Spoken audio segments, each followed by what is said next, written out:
for these runners. Brewer's in the house. How you doing tonight? I'm doing all right.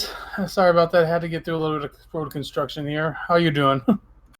We're doing pretty good, and we have an Edward start, so I already feel like I'm doing better than the runners. Oh yeah, definitely. When you get a network start, you're always starting on a little bit of a bad note. Pun intended or not intended? Not intended, but nice. Well, we'll see them off and going any time now. We'll start off with Edward plus one other character, and possibly a key item. This is K2, so there's no guarantee. If you did K1, any of the normal spots where you get the major items is where you would get them.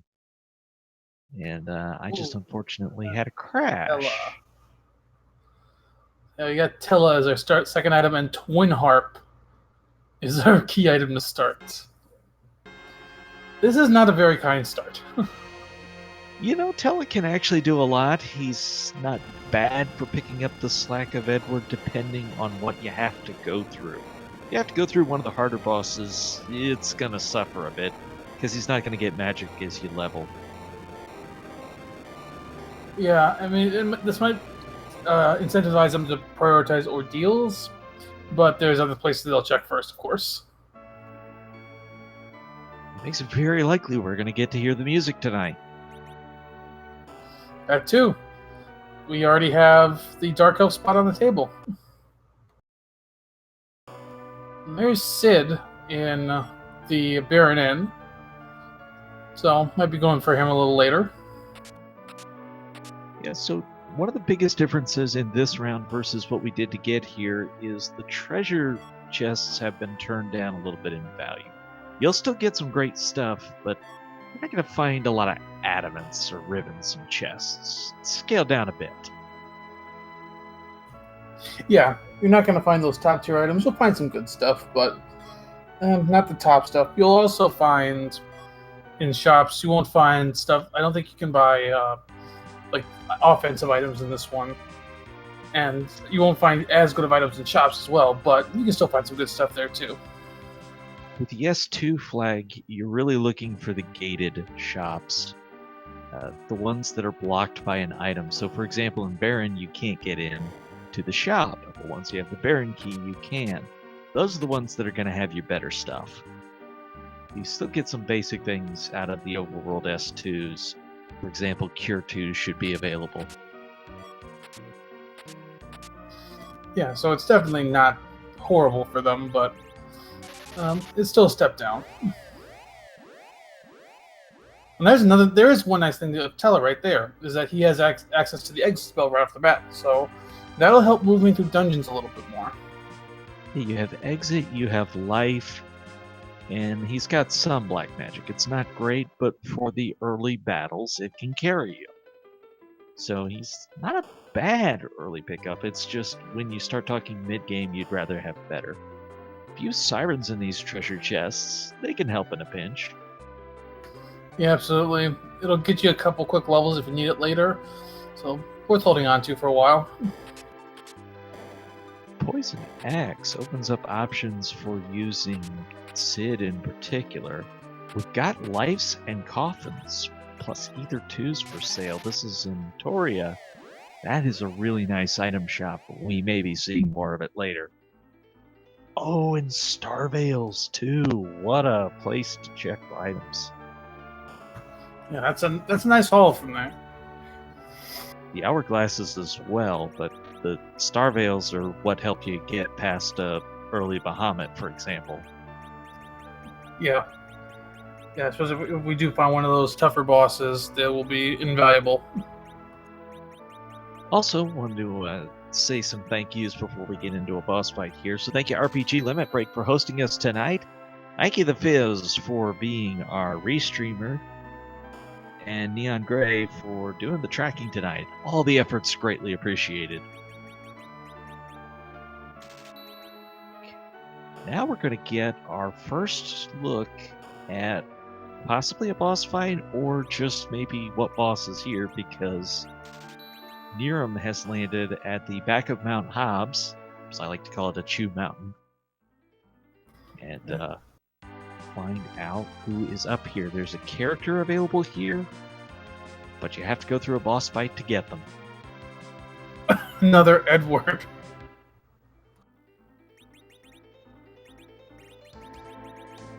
Okay, so yeah, neerrm is right out of there. Eva Wall plus Edward is not good. There's going to be one duplicate character in No Free Lunch.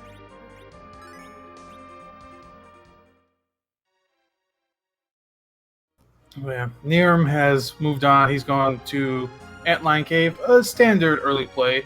Pick up a bunch of chests, and there's a potential key item here. Only have 2 characters. The low HP of this spot makes a lot of sense.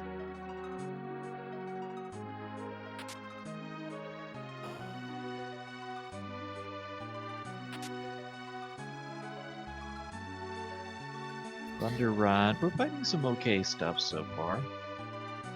Haven't seen anything that looked really fantastic, but good stuff like a couple sirens, some apples, a little bit of equipment. Yeah, there's a couple good things, but we're still nothing extremely valuable yet. I think I did see one of them pick up crystal something. I'm not sure if it was just a ring or if it was something a little nicer, which at minimum you can sell for some gil or GP if you need it. I don't know. I think the crystal, the ring is probably the best piece of crystal, honestly.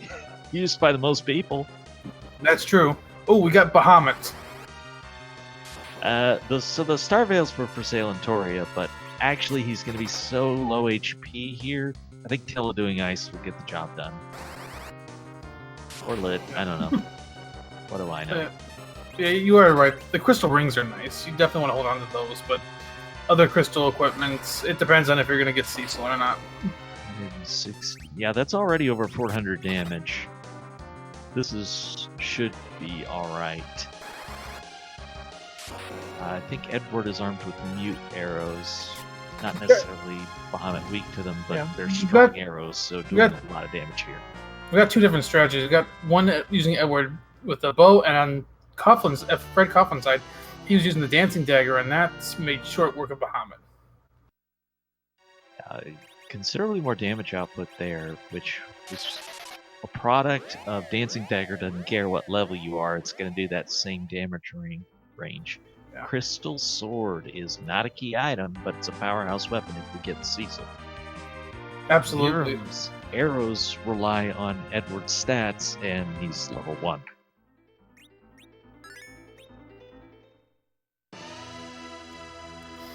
So I'll have Coughlin's. He's going to check Hobbs and get his disappointment of seeing Edward up here.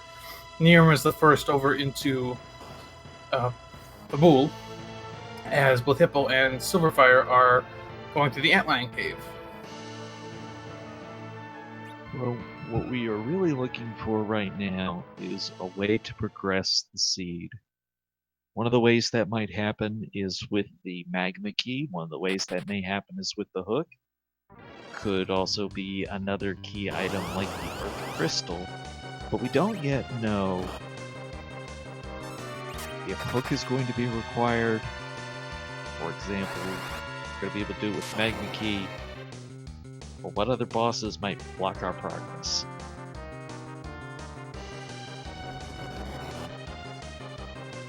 So we find King Nazo at the Babul Gauntlets. Not a bad boss. Tella can disperse that water with some lit spells.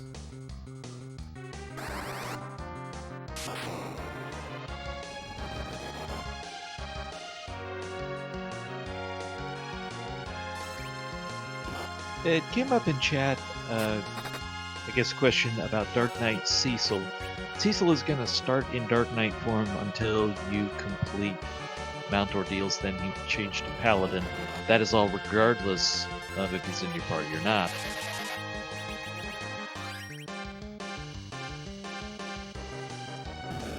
Gainzano in place of the Babul Gauntlet. Or is this considered the Babul boss? I don't know. It's at Babul anyways.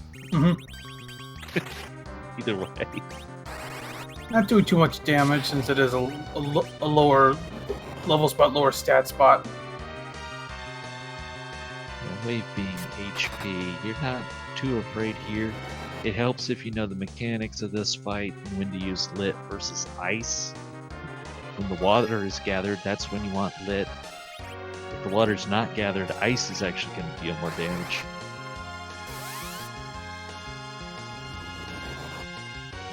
So far, everybody pretty well on the same path. No big changes yet, which kind of makes sense. This is a lower damage boss, so you're more likely to get through it. More likely to get levels to help with mount ordeals if that's the direction you go next. Going after the Twin Harp feels like it would be a little bit of a stretch right now.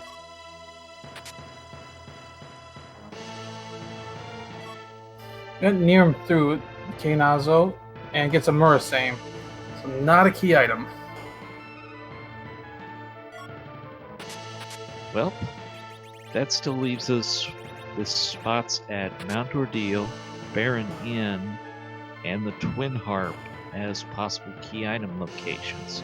There is also the Mist Dragon somewhere in the world. It could be in one of the spots we haven't seen yet.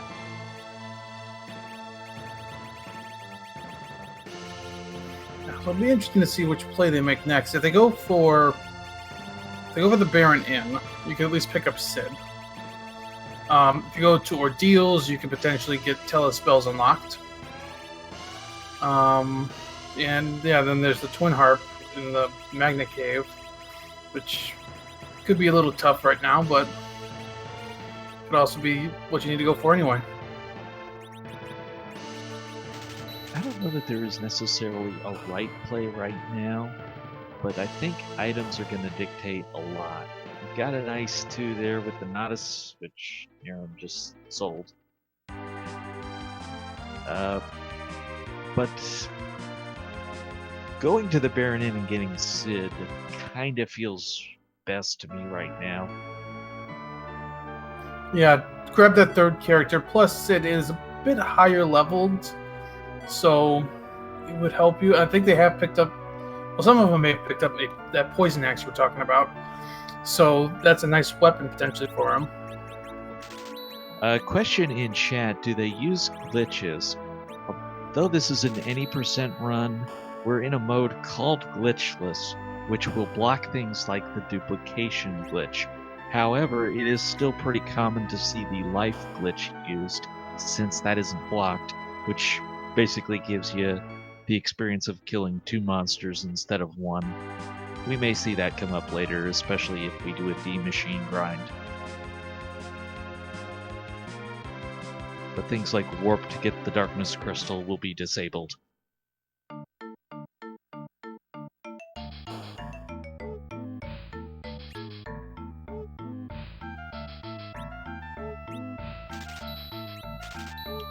Alright, so we've got Hippo and Silver working on Kainazo, fcoughlin and neerrm going through some shops. And a thank you to Sylverfyre. Caught the message that they tried to contact Sylverfyre about the display issue, and now we're good to go. That'll make it a little easier to track the progress. Looks like sirens for sale. Take a few of those.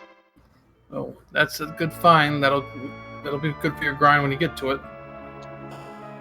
I think, based on geography, I think neerrm is already considering ordeals, as they fly in the other direction. But you could use sirens to get a little more oomph to Edward's attacks, which would help out right now. Still just the one key item so far. Where do you think our progress is? Twin Harp, Barren, or Mount Ordeal? I'm gonna bet it's a Twin Harp, but I think that's gonna be the last place they check. I'm gonna kind of middle road it. I'll say Barren Inn. I'll gamble Barren Inn. Just to correct this in chat, there's actually 3 options because Mist Dragon, and Mist Dragon might be available. There's In particular, 2 boss locations we haven't seen yet. Do you want to cover what those are? 2 boss locations we haven't seen that aren't tied to a key item would be the Mist Cave, and then we've also got the Waterfall boss. So we could go to those 2 just to see if it happens to be the Mist Dragon. Looks like Sand Ruby has one of the twins. Oh, I think Silver went for the Baron Inn and found some lunar dragons there. Which is not a bad place to find them because that's a very low HP spot. It is, and do not attack them. Use magic. Cast exit? Guess that was a way of parrying the turn, maybe? So I got Hippo and fcoughlin. They're both doing the Ordeals climb. First boss is Dr. Lugay. Interesting boss there. Could be a little tough in this spot, but Dancing Dagger makes up a lot of ground. We got a free fight as the second boss in the Baron Inn, Water Hag. You just got to attack it 3 times and it's down. That is a beautiful sight that's going to make Sylverfyre very happy. I think, regardless of the item result, this play has paid off. Yeah, that Water Hag does hit a little hard, but just need those 3 hits and you're good. Except the fact that Tella doesn't always hit. You're probably better off using a level 1 spell.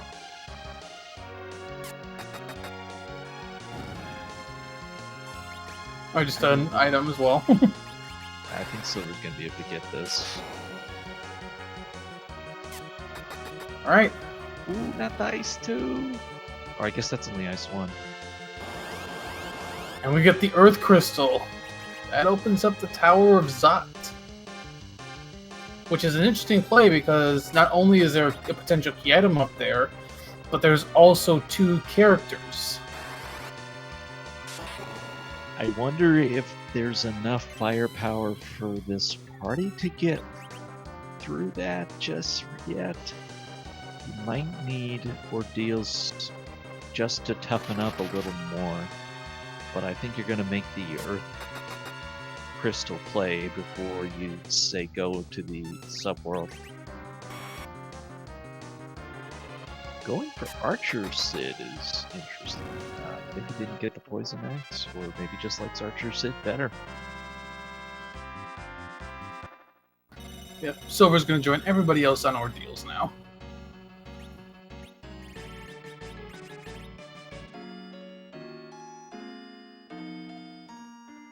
Also, if you've got a few of these Sirens in the bank, Mount Ordeal is one of the interesting places to use it, because you get these 2 Liliths, which is a great source of experience. And neerrm is using that to level up Edward and Tella a bit, make them more durable.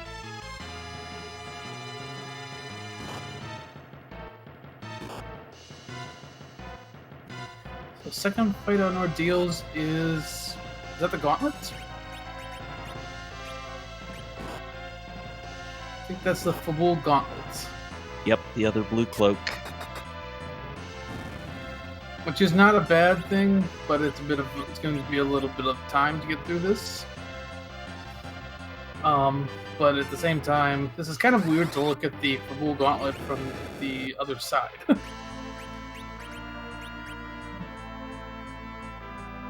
Also, I really like what neerrm is doing with the Cure 2 strats. That's helped kill these Liliths off quite a bit faster.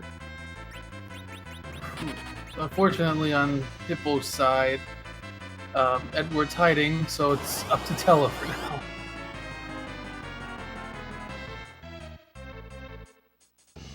Tella does good damage here with that Dancing Dagger Fred. And of course you can get the general to retreat just by killing off the 2 fires, but you also lose out on experience when that happens. Hippo decides to reset. Try that again. Don't blame him, because that was gonna be a bit rough with just 1 character.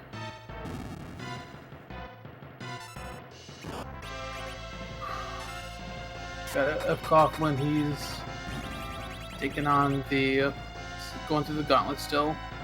Silver still on the first boss.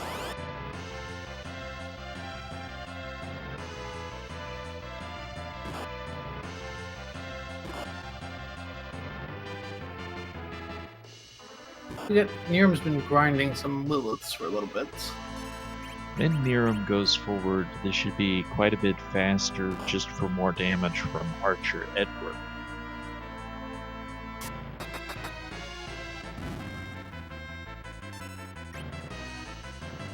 And using apples on Edward is not something you see all the time. Yeah, you generally want to hold the apples for later, especially towards endgame. Give your party a little bit of a boost, especially since you probably aren't going to keep Edward for the Zeromus fight. You might keep him, but a lot of people would elect to find another character. I mean, it does give him a little more HP at this point in the game, though, so that is worthwhile. I think neerrm did all that leveling only to come to Baron Inn. So now this sequence of fights should go a little bit easier. If they were that hard, we found out that they were actually pretty easy with that water hag being the second fight. But you worry sometimes because it can be a little difficult.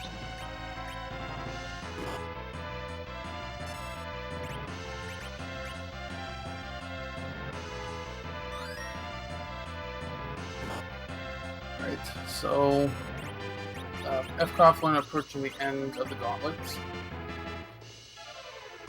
Hippo and Sylverfyre a little bit earlier still. Kind of in a holding pattern here, waiting to see what's up top of ordeals. It's our biggest question right now.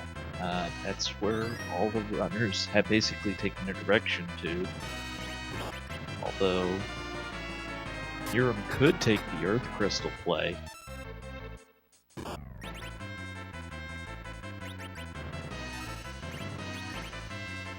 That is a possibility as well, especially with some extra levels.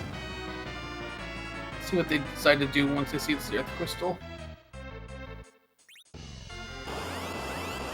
The thing about doing Mount Ordeals is you're not getting a character under the no free lunch flag. Although the spells for Tevil would feel like another character.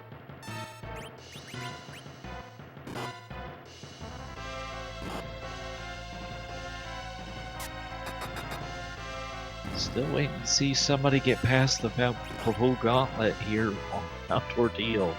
It's here in the Mylon Z spot.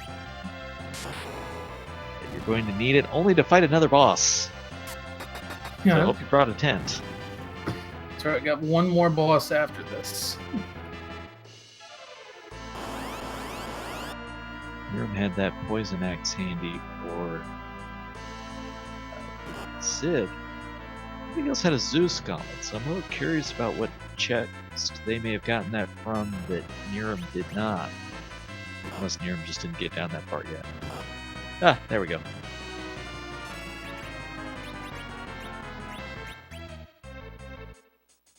Alright, and is this neerrm gonna make the Twin Harp or the Zot play? Or is he just checking chests? Or are they just checking chests? No, Earth Crystal would let them check that extra room of chests. It would make a lot of sense.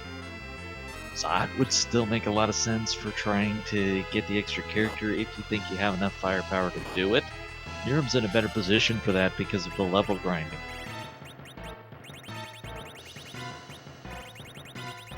So Sylverfyre should also be in a better position to get through this purple gauntlet with Sid. looks like Hippo's retreating for now from that gauntlet. Strategic withdrawal. Sometimes it's just costing you too much time and you need to come up with a different strategy. You don't want to be stuck in one spot for 20 minutes. Or maybe Hippo got through it and just decided to come back for a tent. I think if that were the case, he would have just gone to the Chocobo Forest down there and talked to the White Chocobo for the Magic Point refill. Oh, that is a good point. But those sirens will probably be a welcome sight. Actually, Hippo's going to try the Baron Inn. Alright, we got Sylverfyre getting this item. What is it? Rat tail. Well, it's a key item, but we can't do anything with it just yet. neerrm is the first into Zot. You know, interesting, none of the Forerunners decided to check the other two boss locations just to see. That big bomb for Hippo made short work of the Lunars. They don't have that much HP there. Sylverfyre is gonna make the Twin Heart play.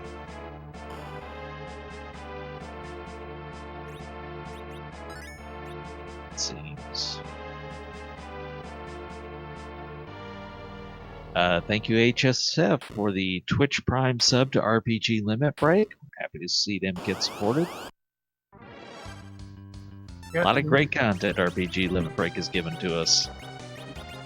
Yeah, exactly. We got neerrm and Zot, and they find Asura in the first boss spot. Ugly if you don't have the veils. If you have the veils, you might be able to pull this off.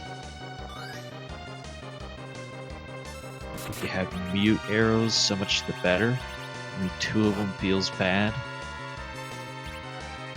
It would be really nice if you could berserk Edward with those arrows and then you wouldn't run out. But I think you're going to need to do the double star veil strat and get that wall on Asura.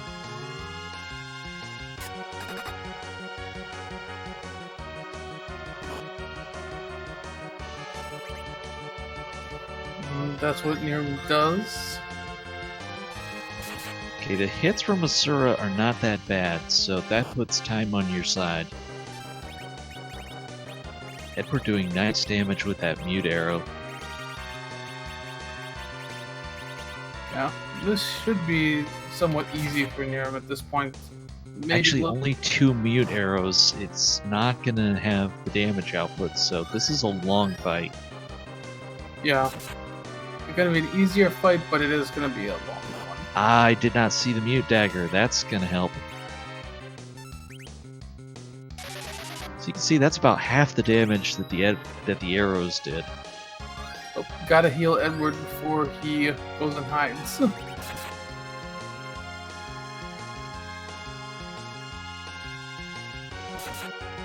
This is a reasonably high HP spot. The good news is before you fight the next boss, you'll have 2 more characters. Also, by the way, doing Zot is how Rosa learns Exit. So, nice extra that comes along with the whole thing. Yeah, absolutely. Fred taking on the D-Lunars.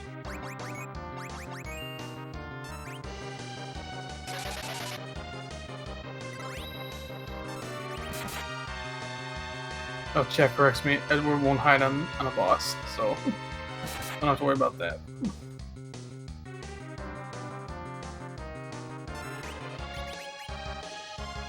Won't hide or won't auto-hide, because that's one of the strategies you use against Golbez.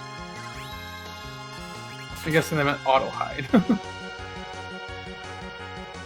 This is an interesting exploration play by Hippo. There's no incentive to coming to Eblin Castle, but those trapped chests can have better rewards.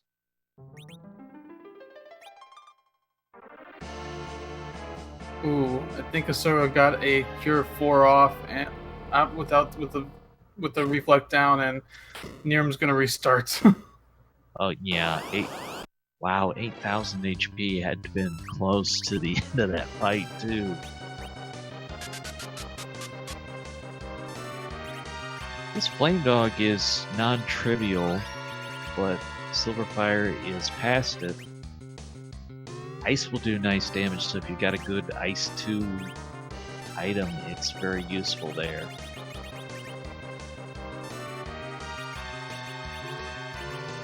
So far in this race, we're almost a half hour in, and it's kind of just looking for something that really gives us good progression. I mean, all the runners have been kind of doing some early party building. Fred's going to be the fourth to pick up Sid to get a third member in his party. We're still kind of looking for what's next. I think when Sylverfyre gets here, this is going to be a much easier fight because Tella has spells unlocked, so you've got the wall casts, and you're going to be able to bounce virus off the wall.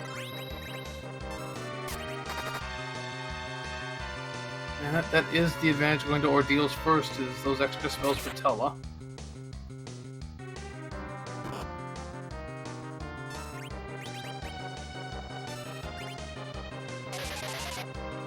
You're bringing out the mute arrows again. Just unfortunate to only have 2 of them here. And that's another little difference. Actually, neerrm finished Ordeals, didn't they? No, did not. Okay. No, I don't. They didn't go to Ordeals. They just came right here. Just did the grind and then left. What I was going to say is, with Berserk, you won't run out of the arrows, so you could put the mute arrows on Edward, cast Berserk with Tella, and go to town in that fight.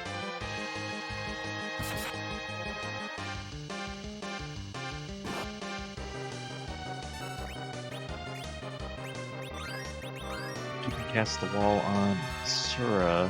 At least not yet. Oh, I got magic points! No!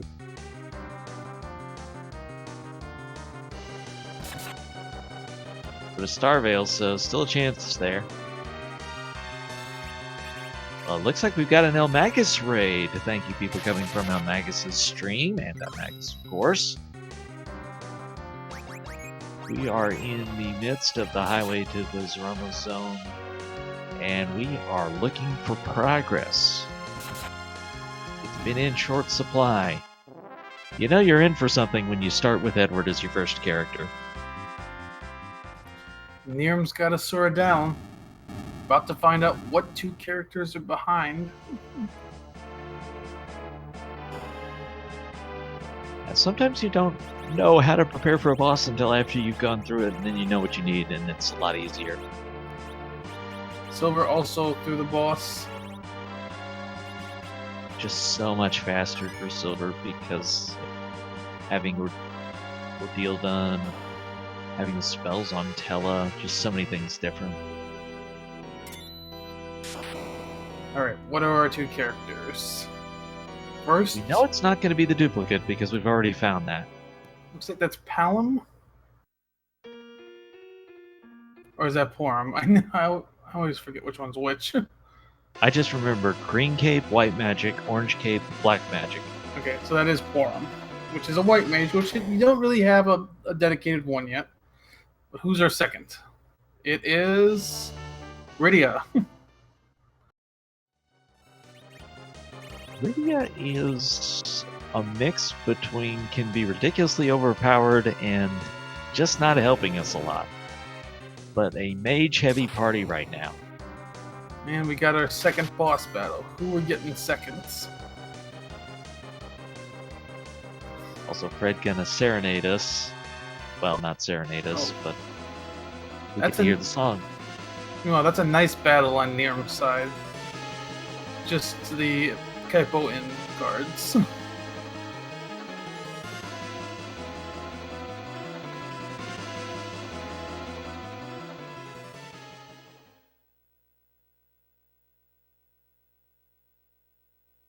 Well, everyone waiting for this song.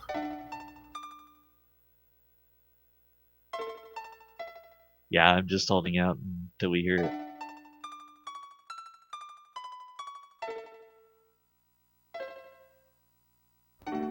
That would be Aerith's theme from Final Fantasy VII.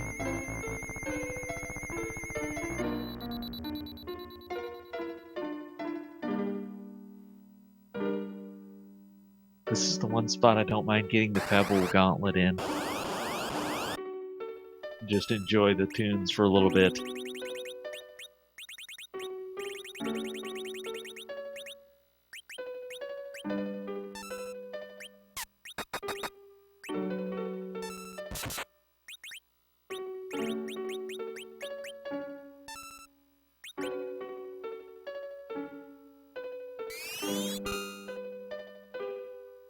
Good old Nylon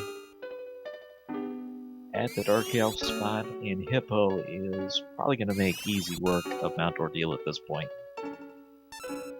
Okay, over on, sorry to interrupt you, but over on neerrm's side, we're through the second boss, about to find out what the other item is up here.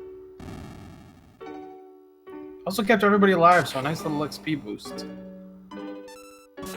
All those levels are going to be nice. Is it enough to get Virus? No. Rydia's not going to get really the useful spells unless you do Dwarf Castle or get to the really high levels. Alright, what was behind that Earth Crystal? We have... the hook. Well, that's not the worst thing. Some of the other runners have that rat tail, you can turn that in.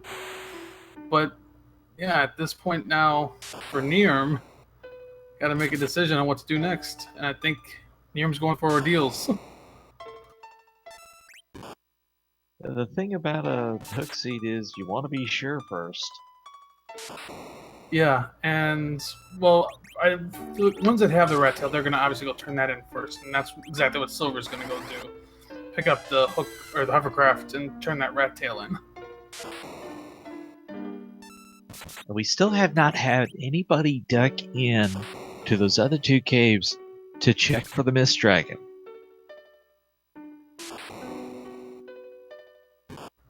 We have not. Interesting choice. We should be getting some more information soon on Fred's screen about going through that Mylon fight. Mylon can be a bit of a jerk, but thanks to all the enemies you have in there, the HP gets divided some.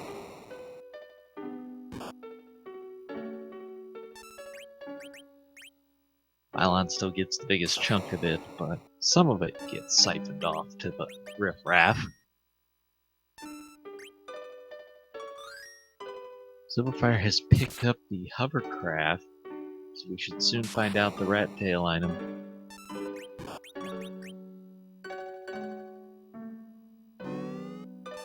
Or, you know, just go straight to the underground. Either or. Alright. Long way. But it works. Alright, the rat tail. What do we get? The pass. Okay. There's one of the two items we need to finish the seed.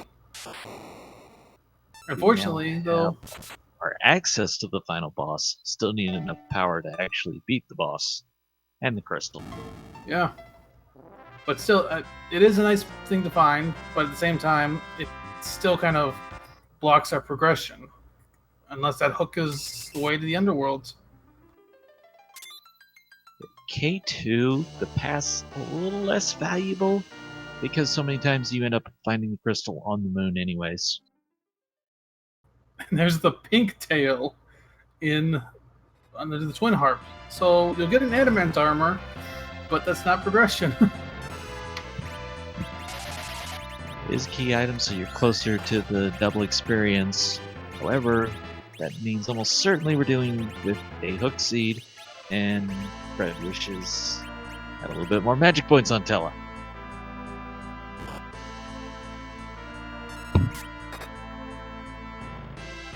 Fred has to go get the hook before he'll be able to do the tails turn in, but looks like he'll be the first one to turn them both in. Well, I mean, for Fred at this point, he's basically he has to go to the Tower of Zot now. He has no other choices.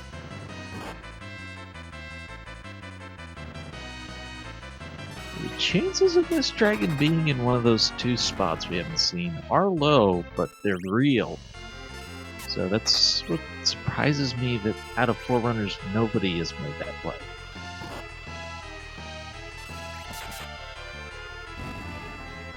Well, we'll see as they run out of options. Got Fred going to the Tower of Zot now. neerrm finishing off ordeals. Silver just doing some equipping right now. Might go for that twin harp spot. And then Hippo just finished up ordeals. or finishing up ordeal. It's not finished yet. The other thing about having Hook is we get access to another character. That'll be at the location where Edge joins Vanilla. Yeah, it's a Monday. I blame it on that. We do have that location. Silver coming to Eblon forgot the hovercraft. I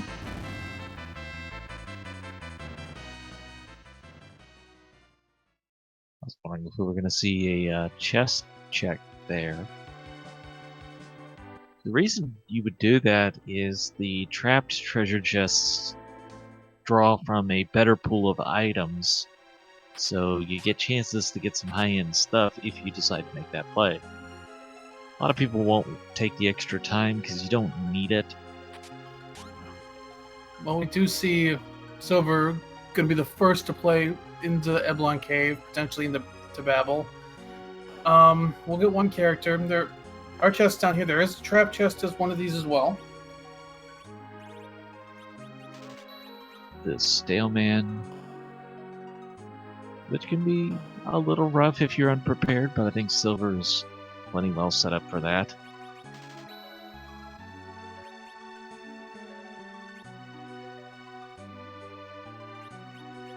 This also gated shops, so the equipment tends to be a little bit better, like the headbands. Well, the headbands would be S2 anyways.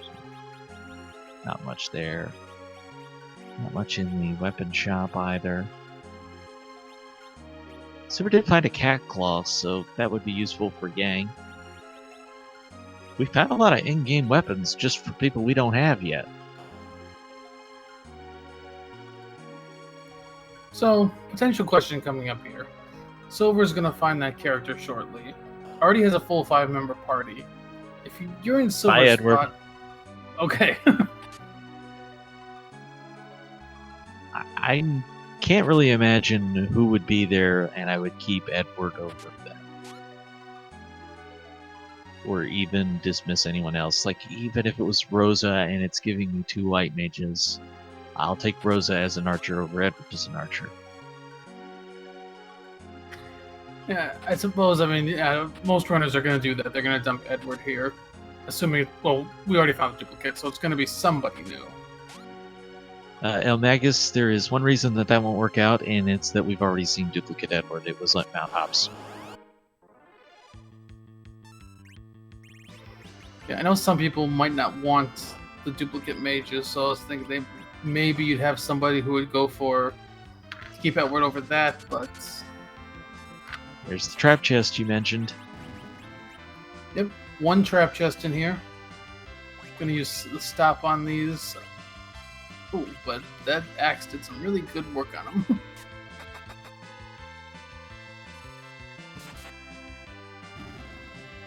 Handling this well. Sylverfyre deals with a lot of randomizers, has played this, has played FF1, and I think does Z1 as well. And gets nice damage from Sid.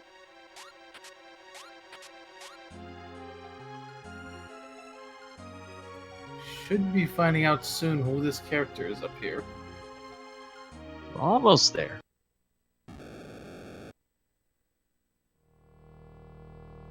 And it's Fusoya. But that's not a good thing to see attacking Fusoya. There's a Dark Knight Cecil fight on the way up.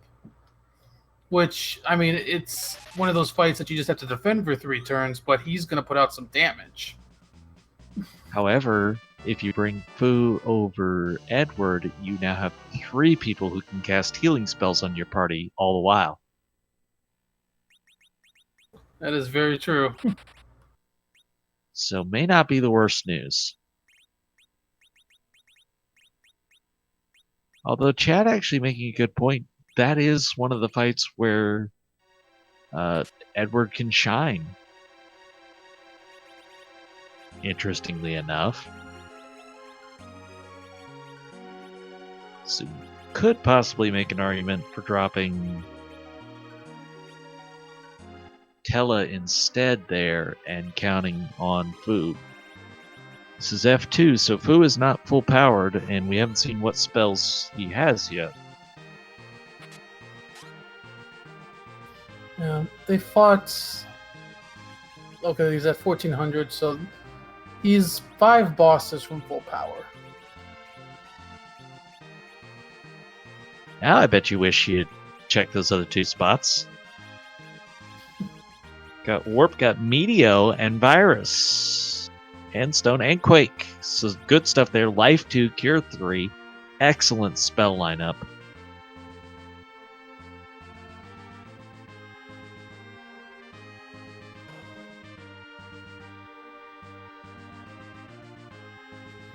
So neerrm gonna get his pass, or their pass.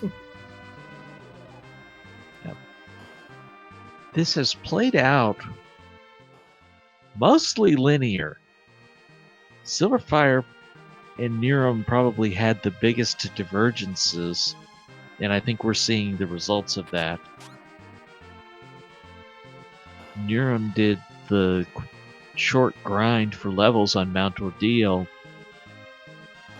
Sylverfyre took a play at Barren Inn, found the Water Hag was the second fight, and that has paved the way to get through things a lot faster. Yeah, exactly. neerrm is going for the Twin Harp play, gonna get a pink tail out of it. One of those good news, bad news situations. You get the best armor in the game, but you'd have to take extra time to go get it. So we got the first boss in Babel on Silver side, and it is Leviathan. Which, if this is the King Queen Eblon spot, not the worst thing to find, because it will have a lower HP pool, I believe.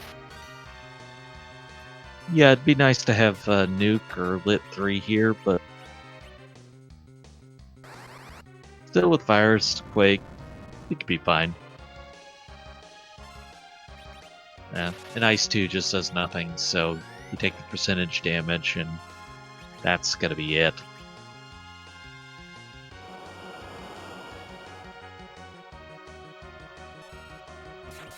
Oh, it does have Lit 3. Oh, that's Tella. See, that's the reason you keep Tella.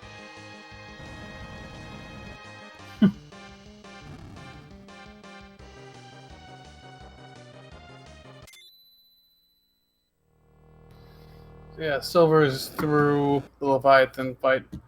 Now, just needs to weather the storm of Dark Knight Cecil.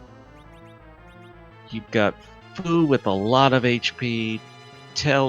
Sid's gonna have a decent amount of HP, and you've got 3 people to just sit there and cast healing spells on you, and you're through. So this should work out, unless damage is even crazier than I can imagine. Also like the play Silver checking for the agility anchor here.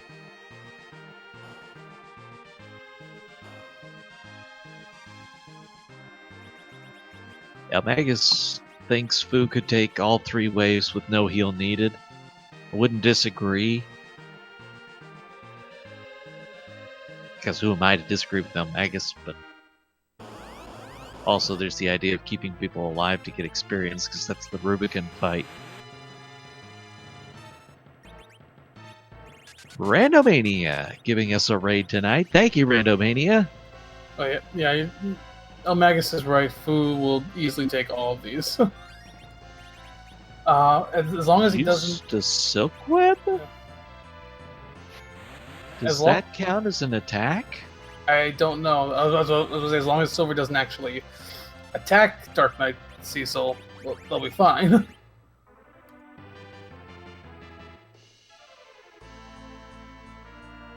Yeah, that's the 4th attack. That counted.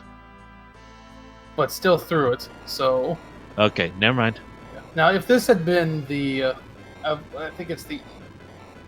If there's another flag on, this would have been a much harder boss, because the three scripted bosses are now unscripted, and you have to take them down normally. But not on this flag. Yeah, no pre-lunch 2 will turn off the alternate win conditions that we're playing with, and you'd have to actually beat them. Boo gets 3 more spells for beating the boss. He will all the way. Yep, Silver will be the first into the underworld.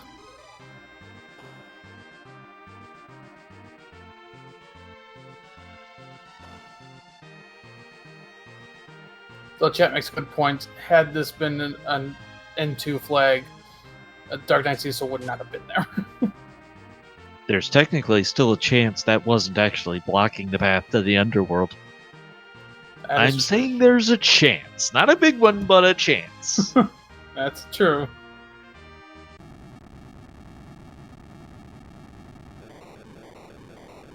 neerrm is doing battle with the fiendish Mylon.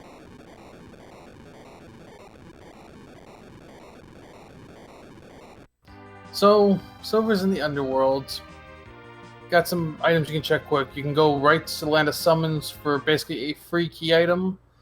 Go to Sylph Cave, find Yang, go back to see Yang's wife, and get an item.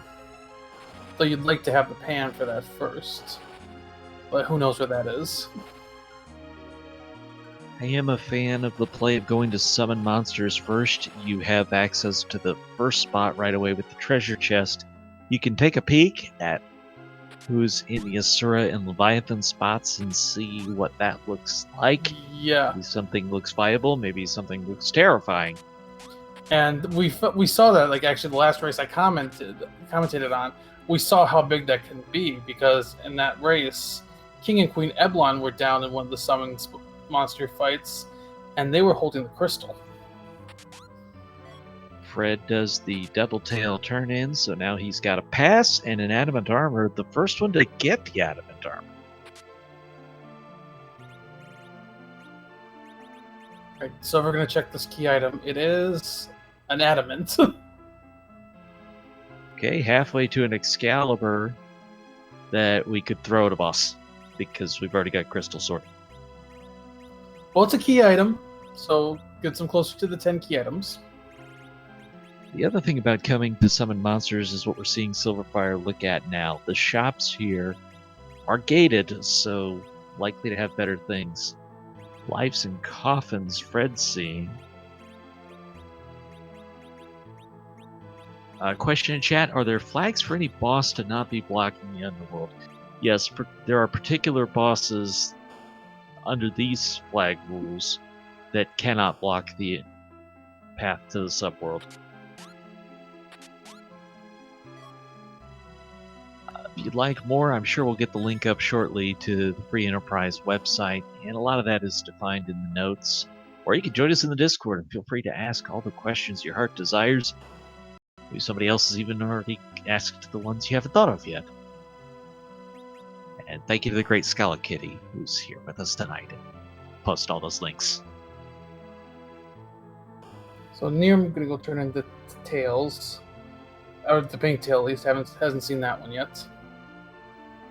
Cure Staff was for sale there. That's an interesting item because it'll boost your healing magic ability.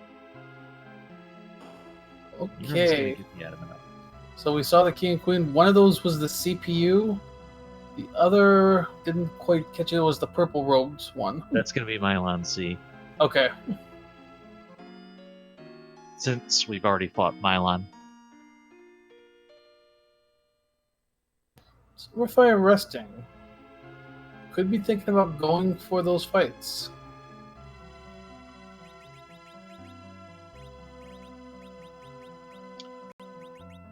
Let's see. I would think the play would be against Mylon Z. Well, Visoya's got Meteo. Could you be thinking about CPU? Guess we're about to find out. Well, neerrm and Fred both heading through Eblon. This could be interesting. Meteo don't care about wall. So you can hit CPU, but Meteo I don't think will be enough to kill the main unit. It will kill the bits, so then you're facing Global 1999s coming in your face. Well, Silver's going for Mylon Z. You know what, though? Mylon, weak to Holy Element. Or Fire 3. Yeah, that'd work. You got two people who can cast Fire 3. It's interesting. Oh, but Mylon Z hits like a truck. 300 damage against Vasoya. That's the key number.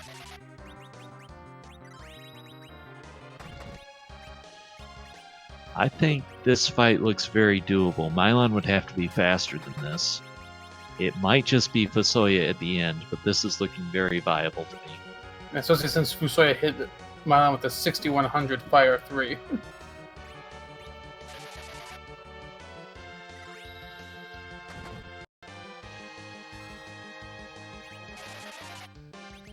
$2,000 damage from the Berserk Sid. Yeah, this is very doable.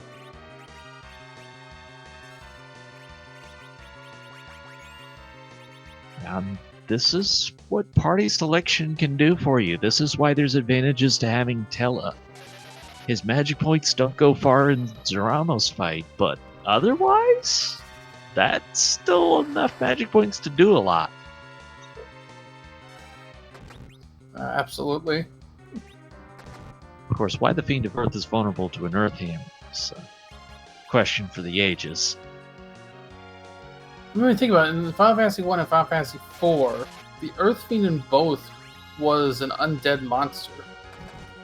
In FF1, it was Lich, and FF4, it's Mylon Z. Question in chat, did neerrm trash the Crystal Sword? I suppose that's possible. I think you'd at least sell it, though.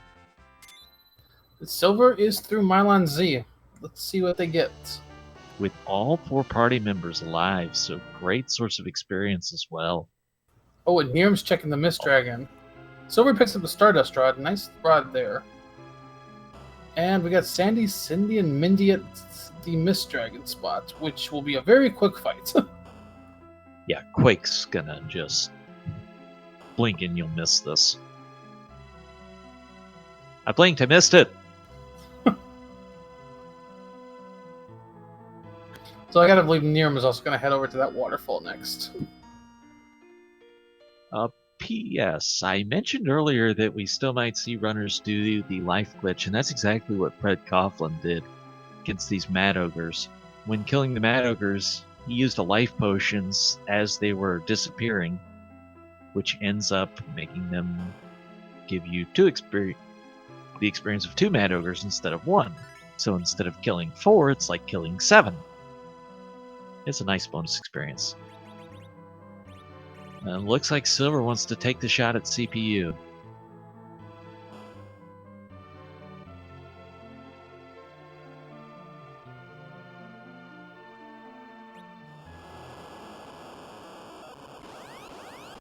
Meanwhile, we have found Vivalis, so...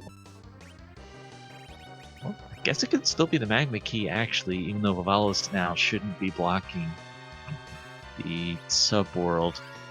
But we have the hook otherwise, so she wouldn't technically be.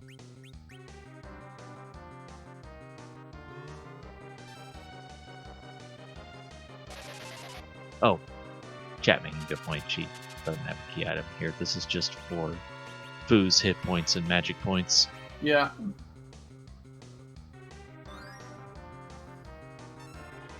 Also, chat made a good point about Silver's situation. They have already played 2 matches, only a 3rd place and a 4th place finish, so they might be feeling a little bit of pressure here. And that might be why they're going for this play right now. See if it pays off. And I like using the slow there, trying to get the pace in your favor. Where this could get tough is if you do the Meteor strats. CPU here, we now know, has 29,000 HP because it's getting healed for 2,900, so 10%. That is a lot of HP to do.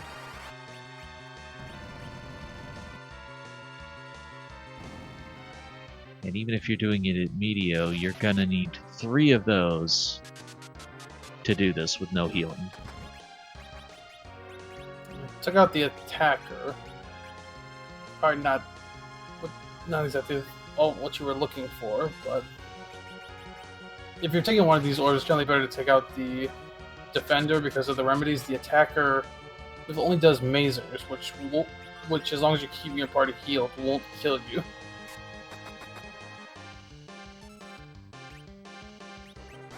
Hippo is through the Asura fight. Gonna pick up 2 more characters, which will probably be a relief. That is just a lot of HP to try and chew through. I mean, you're talking about 10 unanswered quakes if you disregard all the rest of the party damage. That is a lot. Fred is up to the Dark Knight Cecil fight.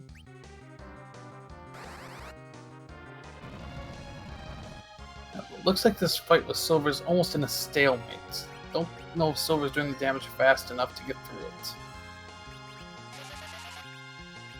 This would have been a very interesting spot without Fastoya, but I think Fred just kind of answered that question. Sid would have been enough to get through it even if he didn't have Fastoya.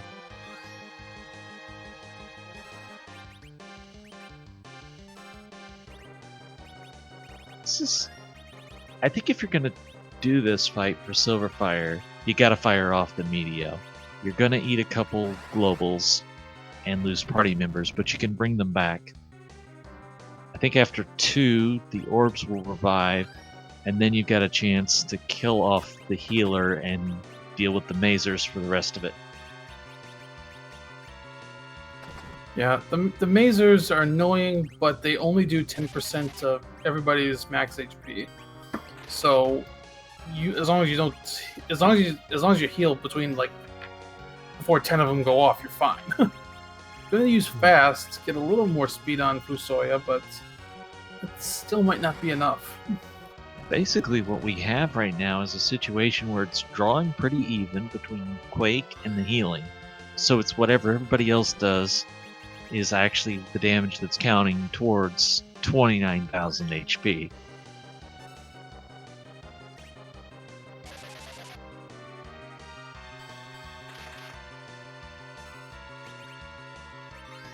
Yeah, by staying here and doing these bosses, Fred is caught up. Gonna be checking the Land of Summon Monsters as well. Will Fred make a play for either one of these bosses? Also, Fred could be an interesting character because if, for example, you had Bahamut or Leviathan here, this fight looks completely different. You have the ability to do so much more damage. But again, it also depends on, are you willing to eat a couple globals and revive your party?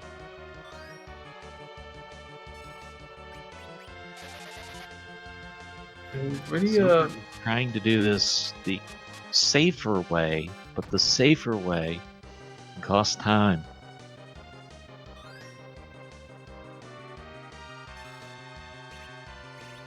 By the way, we missed this, but neerrm decided to keep Edward and didn't get rid of Rydia. Chet just pointed that out. Well, it's a call. It certainly is. Oh, there's the Meteo. Rydia just lacks a lot of value without the high-level spells. So you can get them from doing Dwarf Castle. You can find Leviathan or Bahamut. And those make for a considerably more viable Rydia. Out of magic points on Fusoya. And Fusoya's gonna be down again. And there's the reset for Silver. Well, Fred is out of the Sunland of Summon. He's gonna go find Yang. The interesting thing about that spot is we knew Pabul Gauntlet could not be there. Well, Sylverfyre is going to take another try. Maybe with the different strats.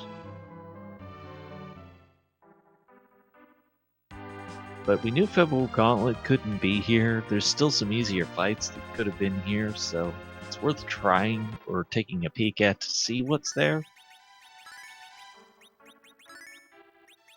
Or so I feel anyways, because if you saw Queen Emblem, take a chance. Looks like Fred is going to do a little bit of grinding here. Can't blame him. You get some levels and potentially take on some other stuff down here. Does he have coffins and how many? He's got coffins. He's got 10 coffins. That is worth a bunch of levels. Even though you don't have the bonus experience right now, this fight is completely safe with the coffins, and you might even be able to get enough levels for Rydia to get some of her upper spells if you want to go that far. I think, though, you just get enough to make Dwarf feel safe. Yeah, go for Dwarf, see if by chance there's a good character there. Go Silver against CPU again. Looks like maybe Silver is resetting, trying to get Float to go onto the attacker instead of the defender.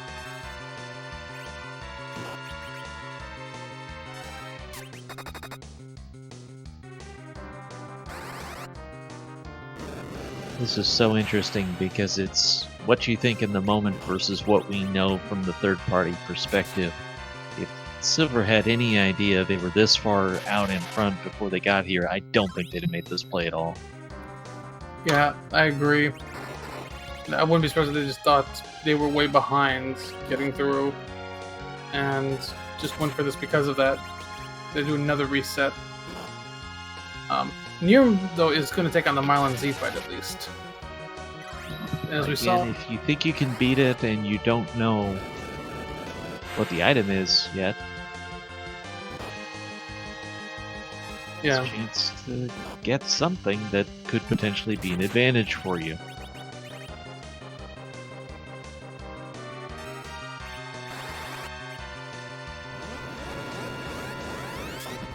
we're kind of back to where we were before. We're waiting for that next item. We've got Yang's wife, we've got the Dwarf Castle, we've got one in the Tower of Babel Underworld. Down goes Mylon Z. A lot faster because of having Nuke. That could also make CPU a little bit differently. You take down...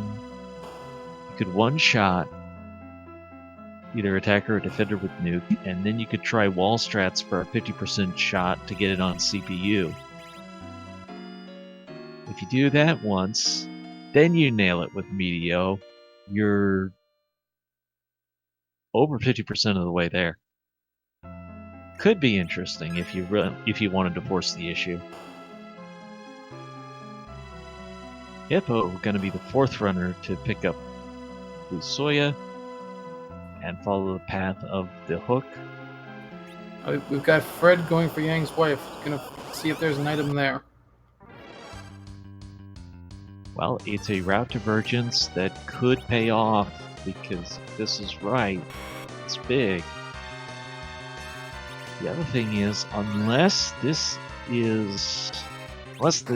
her aggression is at Dwarf Castle, this has to be something. So that's Sand Ruby. So we saw the other twin in Kaipo, which at this point would be Palom.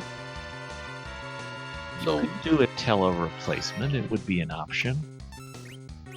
However, if you're even considering D-Machine grind, having weak on Tela already is a thing you don't necessarily want to give up. Let's see what Fred does. He's heading in the direction of Kaipo. It looks like he's going to take Palom. Or maybe he hasn't even checked yet. I don't know. No, he hasn't checked yet, because he just picked up those arrows. Okay. But he does come here knowing that this can't be a duplicate character. There's only one duplicate character under No Free Lunch 1, and we've already seen it. You could make the decision to replace Rydia. Yeah. Because of not having to summon. Yeah, I think he decided he probably decided he leveled his party enough. He doesn't want to do any more. I'm guessing maybe Palom wasn't a big enough upgrade in his mind. neerrm meets a global. Opened up with the Meteo strats, so this is a little different approach to the fight than Sylverfyre has taken. See if the results pay off.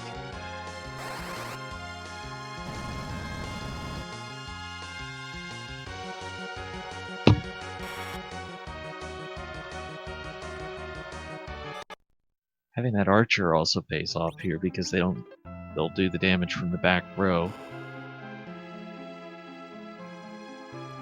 It's like neerrm reset. Maybe didn't have the speed quite the same that Silver does with this Tella in the middle.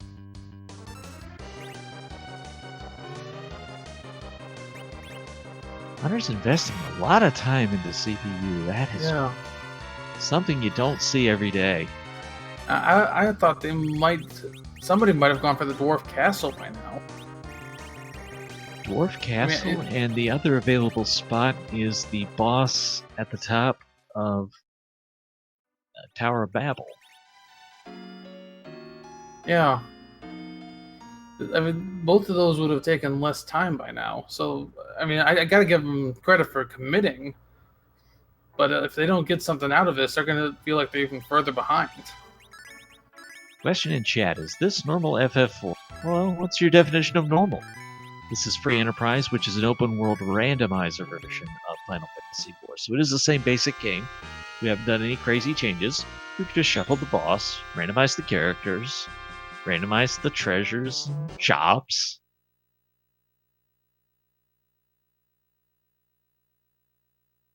The Great Board Face has done a terrific job in giving us a new experience almost every time you load up and play the game.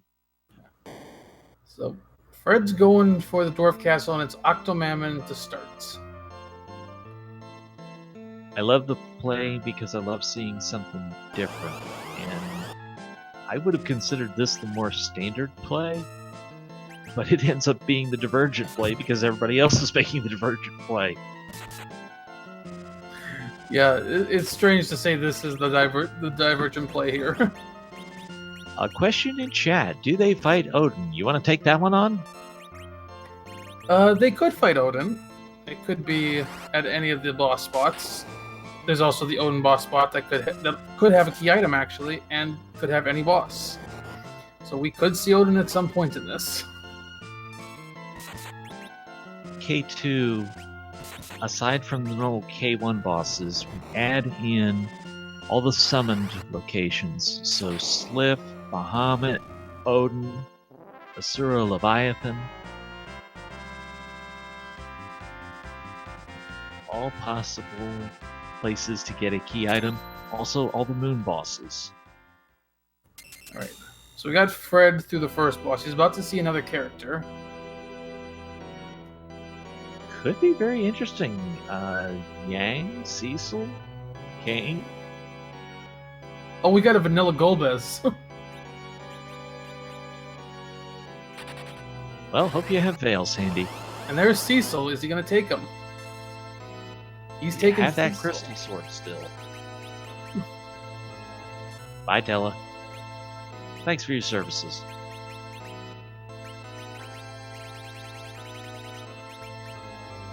Yeah, if you kept that crystal sword, grabbing Cecil is definitely worth it. But yeah, Silver through CPU, the main unit. Just gotta get that attacker down. And we're gonna find out what that item is. You know, whether it's crystal or not, I just want to see an item for all the work that this took. This is going to feel like a horrible punch in the face if this isn't an item at least.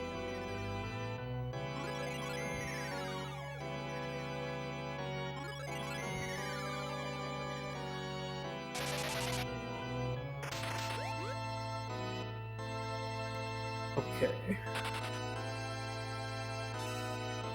Alright, it's down.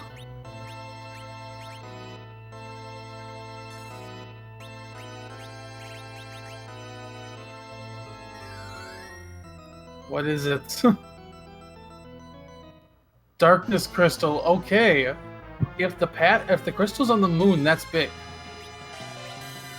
It is a huge potential item, because even if the crystal's not on the moon, the darkness crystal could be what blocks our progression to get to everything else. So, maybe big. We don't know yet. At the minimum, you can check another character. And there are, I think there's 5 key item spots up there. So, or 5 potential key item spots up there, I should say. I think the play for Sylverfyre is pretty automatic right now. You ignore everything else, you go straight to the moon. You invested all that time to get the Darkness Crystal. If there is any way for it to pay off for you in this race, you gotta go, and you gotta go now. But they're going for Dwarf Castle. Maybe they're just going to check items in here? Nope, going straight. It's possible. Could be going to get the spells on Rydia. That could be it too. Could also be checking the character and maybe you reset after that. Or maybe you just decide I'm not going to lose to this one spot. But we're about to find the item on Fred's side.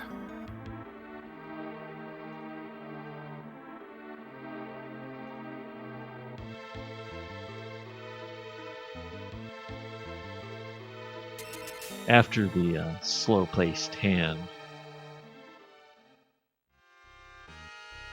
just goes up there and takes the crystal. But let's be fair, if you saw a hand just walking around the ground, that would probably be pretty distracting and your reaction time wouldn't be the best. That's true. Alright, Fred's about to get the item. What is it? Light Sword. Okay. So, with the crystal sword already, that's not really going to help you out. That would be vendor trash. I don't even think it's worth throwing.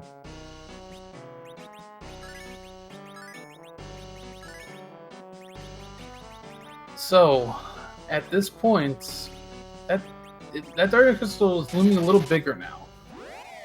That could be the next step in the progression chain. We still don't know. I'd imagine Fred is probably going to make the Babel play at this point. I'd like to see it because it would be the divergence. His radio, though, would be so much more valuable in the CPU fight than what we saw from anyone else. Because with those summons, they don't care about walls.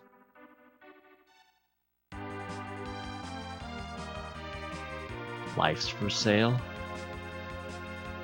Seen those in a couple shops. You can use them if you're gonna go for levels against D Machine in particular.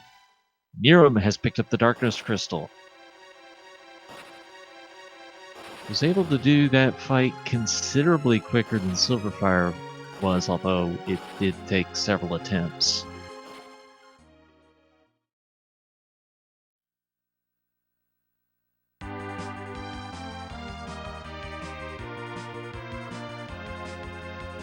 Fred, meanwhile, is going back to summon monsters, so he's gonna check out Leviathan and the Sur now. He did level up, which is an important distinction.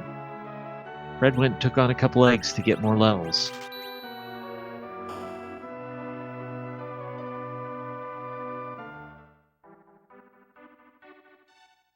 No one has yet gone to Tower of Babel. We do not have the tower key. Still a boss up there. Question in chat, no random encounters. Under the rule set we're playing with, they are able to toggle the encounters on or off.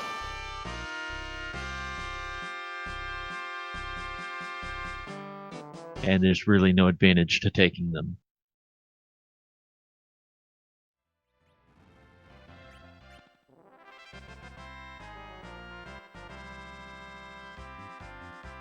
Nuke versus Golbez. Nuke wins. We have the Darkness Crystal and a path to the moon. We'll see if that's the path Sylverfyre takes. neerrm has the same path available. Fred has done things in a different order, but soon we'll have that same choice. Hippo has not done summon monsters. Might make the play to Tower of Babel next. So really our two options right now. You take either the fight at the top of Babel, or you go to the moon.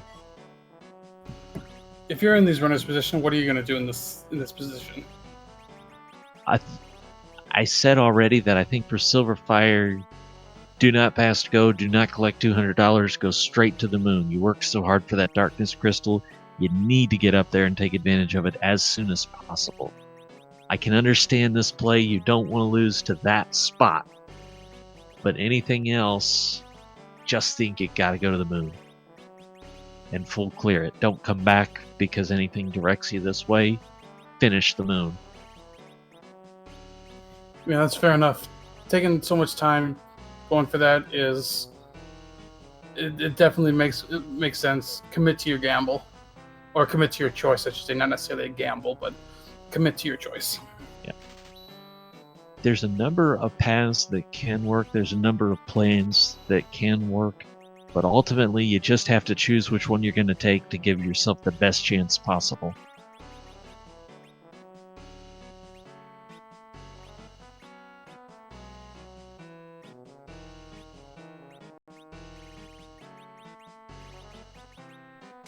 I'm going to point out, neerrm's had a couple chances now to get rid of Edward and has chosen to keep him each time.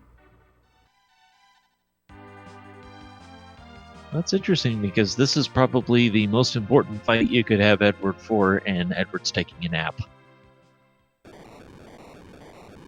Actually, I'd say Plague is probably number one. If you can get Edward hiding, that goes well.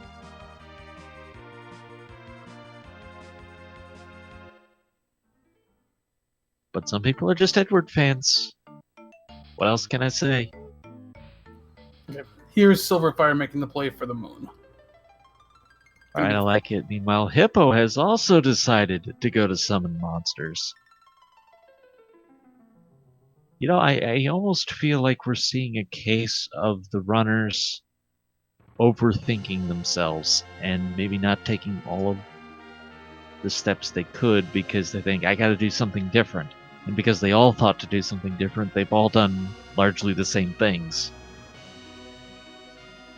On the other hand, this seed really is kind of playing out pretty linear because some of the choices just didn't work out to be anything. Yeah, I mean, this could honestly be the play that they're supposed to make at this point. That item up in Babel could be nothing. That's true, but it is our only other play other than going to the moon, so if you're trying to counter strategy from other runners, it's one of the things to take in mind is the idea of how many people are going to climb to the top of the Tower of Babel without having that key. It looks like Hippo is going to maybe this is a diversion for Hippo. He's not going for those summon monster fights. Or maybe he is. He just came up here to save. Could be. Crystal Sword against Mylon is going to be a nice thing. Not as nice as Mylon Z, but nice thing. Or no, this is Mylon Z. Never mind. This is going to be fantastic. I fully expect the first hit from Cecil to be over 9,000. So chat, be ready on your memes.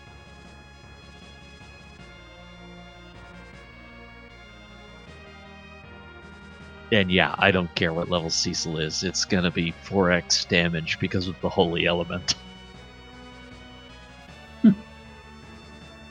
Alright, Silver is on the moon. neerrm is going for Yang to wait to get him up so we can go for the Yang's wife. Okay, chat says Fred already hit for over 9,000. Alright, well there's 4 runners going. Trying to keep up with everything. I apologize. I apologize for being behind on the hype.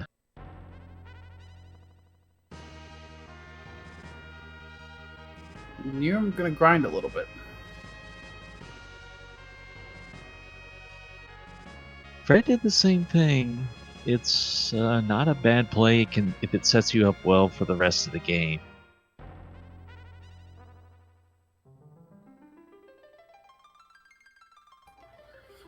Alright. Thank you for the cookie, chat.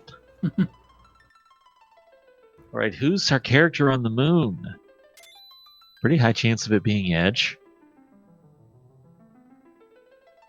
I think Edge, Kane, Yang. It's Kane.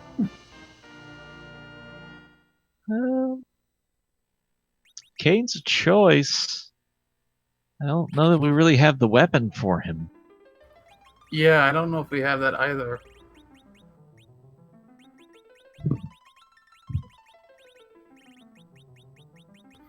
But Silver does elect to take Kane. Okay. Says goodbye to Rydia. Oh, defense sword. All right, we did have the weapon.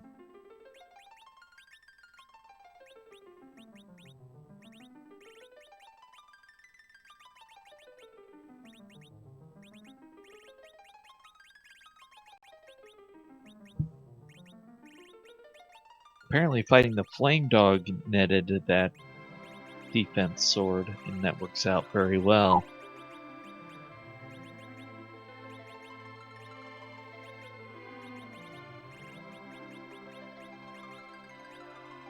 This gives you the 3 melee attackers. That's a personal preference of mine. Actually, Silver has the kind of party I love to take on Zaramos with, the 3 melee attackers, the 2.5 white mages. Because Fu can do plenty of zerking and cure 3s. The twin can spam those cure 4s. Going to China babbles, so I gotta think that's a D machine grind. But you know what? Being on the moon, I would rather have seen stone used on the first floor. Yeah, I mean, with the moon available, that's. I mean, these are both good options. It's just which one you prefer. Fred, over on Fred's side, he's gonna make the Babel play.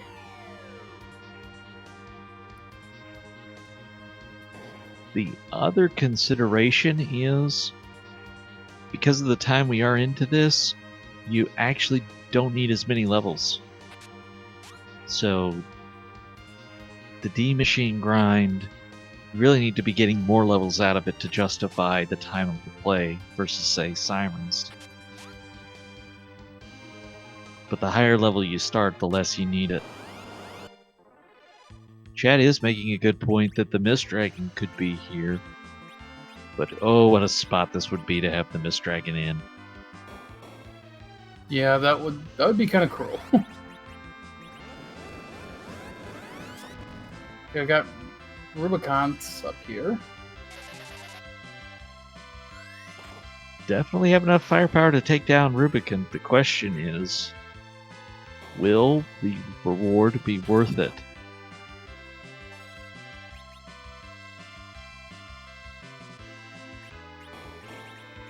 Oh, it's actually the Elements fights.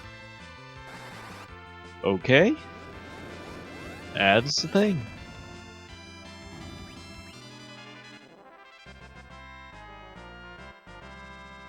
This is where having Nuke is really sweet, because it doesn't care which element you're on. And it's done like that.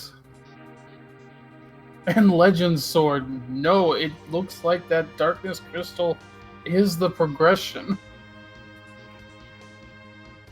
And that does not mean the crystal's on the moon either. It might be a redirect back to Earth. Yeah, exactly. We just know progression's up there. We don't know what the progression is. Unless that off chance that Mist Dragon is in the Giant. That is a good point, although it still would be the Darkness Crystal. That's true. This is just remarkable how linear this seed has ended up playing out. And it's kind of just forced everybody back into the same spots, even if you make a different choice. We've seen that happen several times now. Everybody's had to go through this CPU spot. Alright, Silver heading up. And Encounters on is looking for the D machine fight.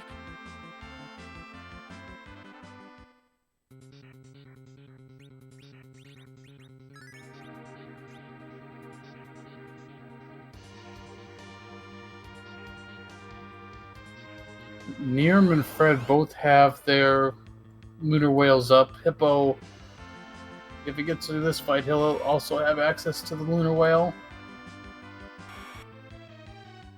Fred, I feel like, has taken kind of the most standard route, if you will, of any of the runners. So it seems very likely he's going to check those lunar bosses and see what's going on.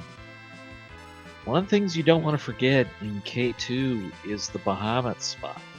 It's not with the other ones. Could be something you forget.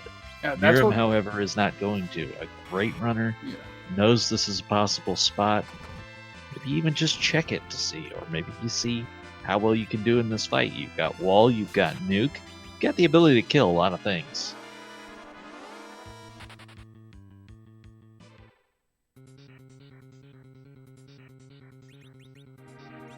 If no encounters, you can go straight to the Bahamut spot.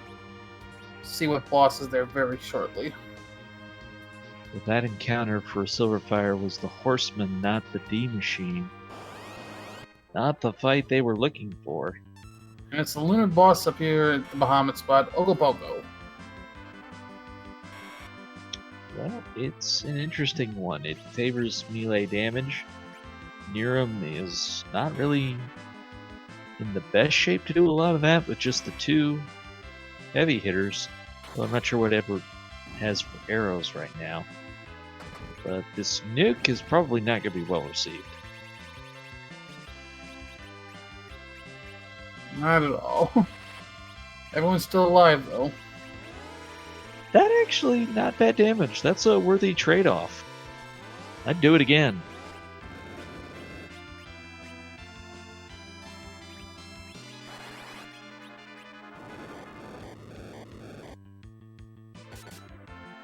So as people come in, this still might be new to some. We're about an hour and a half in. Let's just kind of recap what we're looking at. This is Free Enterprise, which is a randomizer for Final Fantasy IV. You start with the Enterprise. You have an open world. You have to find the items you need to be able to beat the game, which include the crystal to be able to beat the final boss. You have to have enough firepower to beat the final boss, and you have to have a way to get there. We are currently in search of the crystal in particular as a way of being able to beat the final boss. Fred is going for Ogopogo as well, starting with this Bahamut spot. Boo is fighting to hold on in this one. Now out of magic points.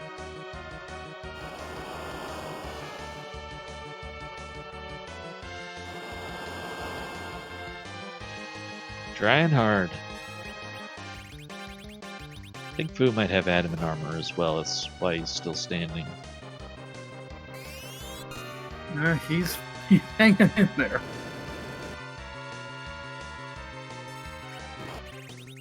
Meanwhile, Sylverfyre is doing this D-Machine grind. So the synopsis of this is, you cast weak on the D-Machine. That takes it down to where one hit is going to kill it. You try and time up 2 life potions to use on the fading D-Machine. If you only get 1, it's okay, but you try and get 2. And then every time you use life on the destructing boss, you'll get credit for, you get the experience credit for having killed another one. So when you kill, say, 10 D-Machines and use 1 life potion on each of them, it's like killing 20 D-Machines, and you're going to get that much experience at the end of the fight. So you will see a very big number and a very big jump up in levels for Sylverfyre when this fight is over.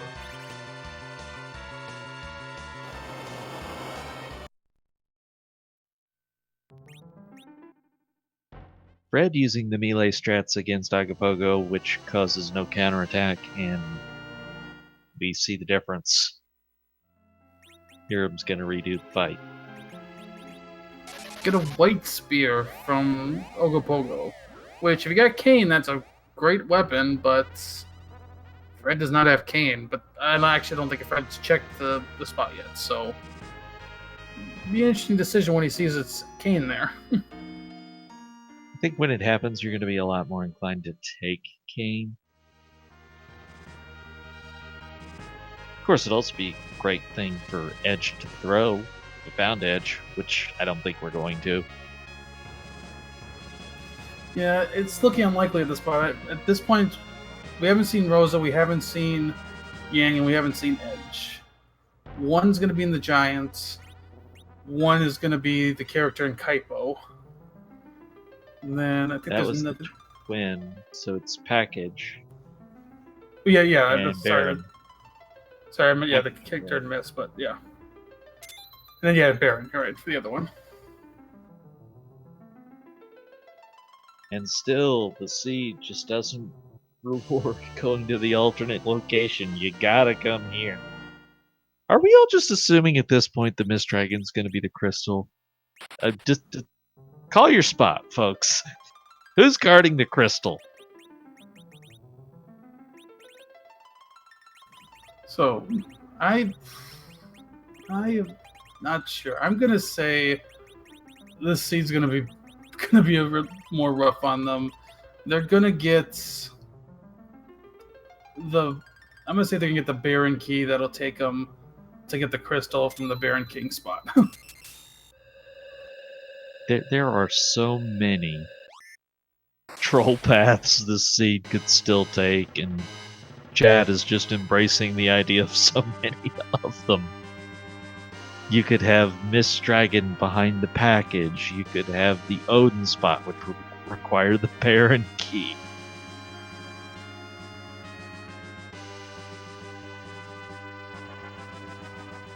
Sealed Cave is another opportunity. So we don't know the crystal is going to be here on the moon.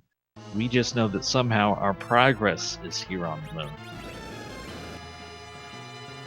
And do you dare gamble the first time you have a chance at making progress? Leave the moon, or do you keep digging it out, is the big question. So Fred's got the first of the lunar bosses. It's Dark Elf. We've seen some interesting character choices. Fred did dump Rydia for Kane, and Chad mentioned that Hippo elected to actually pick up Alan. Yeah, if you don't have Bahamut or Rydia, it starts to make a lot of sense. I think Rydia does get more HP, but otherwise, pretty much is a superior Black Mage. Look at that pig Cecil doing 9999 damage, but in pig form. Crystal Sword does wonderful things with that holy element. There's several of these fights that are really fun to do with the Crystal Sword. Dark Elf, obviously, the D-Lunars. Alright, item here, Protect Ring. We're still looking. And that fight kind of shows off why I didn't really like seeing Sylverfyre leave the moon, because Fred's going to get plenty of levels doing this. Okay, so both elected to pick up Kane.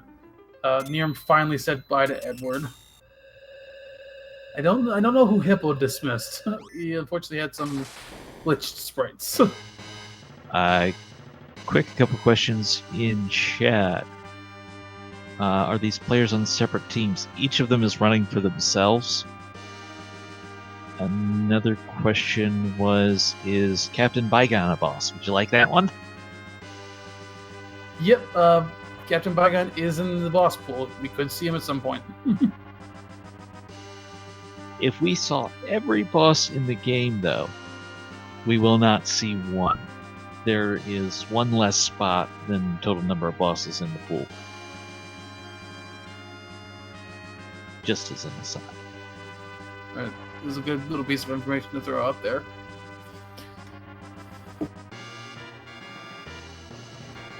So we're sticking with this D-Machine grind. It's going to be interesting to see how much experience they end up getting after all this is done.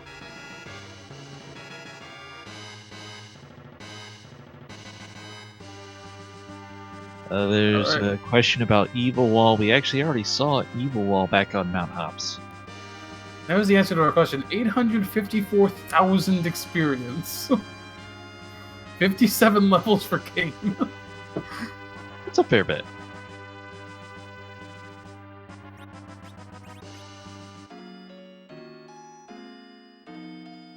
Don't forget to save. Really, don't forget to save. Please save. You're scaring me. Please save. I can't handle this. I'm too worried. Something could go wrong. Ooh. And Sylverfyre is going out, not going to check which bosses are in here. There's begging for you. Breeze through the moon fights, for sure.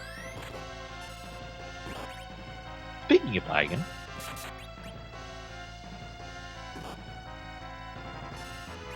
So, Beggin fights. You gotta get Beggin down. If the arms are still up when Beggin goes down, they will explode. Yeah, as long as you got 3 people alive. Only one needs to survive.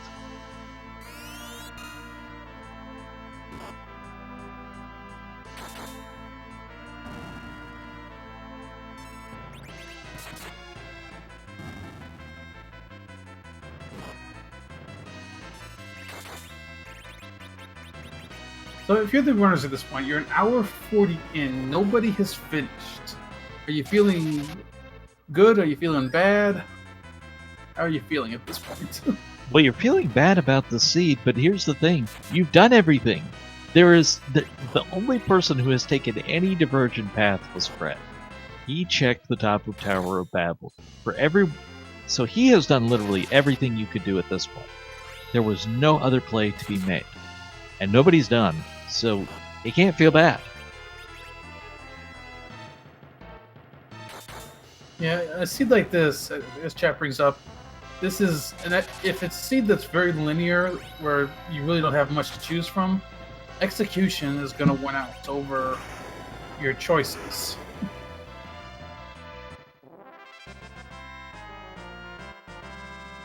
Did Sylverfyre save on the moon? I sure hope so.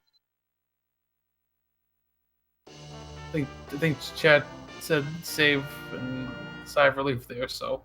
Yeah. Oh, there's the crystal. Fred found the crystal on Beggin. Great find. Does Fred have enough levels? If he doesn't, 10 key items now, double experience.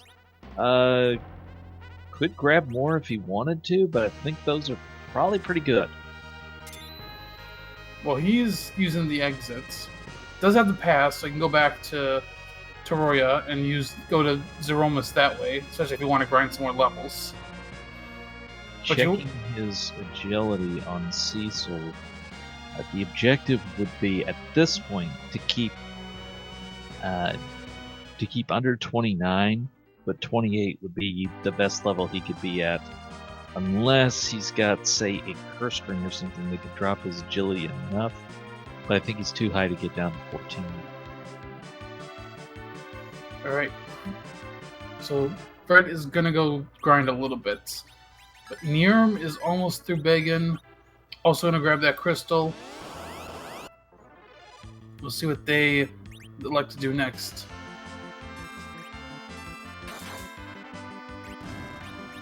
This is gonna end up being really interesting, because like I said, Sylverfyre has got the levels to breeze through these fights.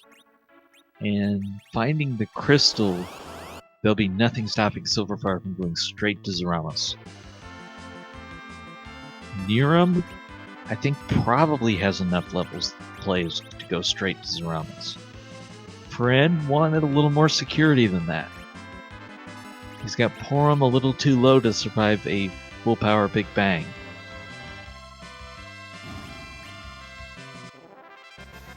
Fred is killing off Cecil. Must be happy with where his agility is.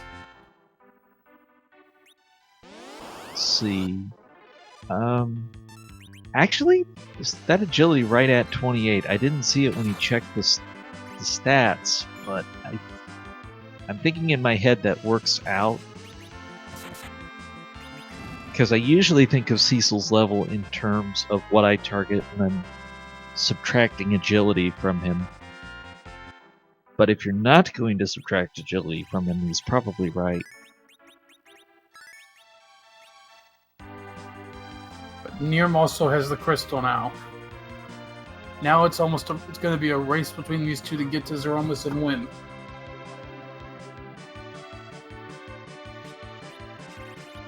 The chat making the point that 44-45 is 28. That sounds right to me, so I think Cecil was right on the target level.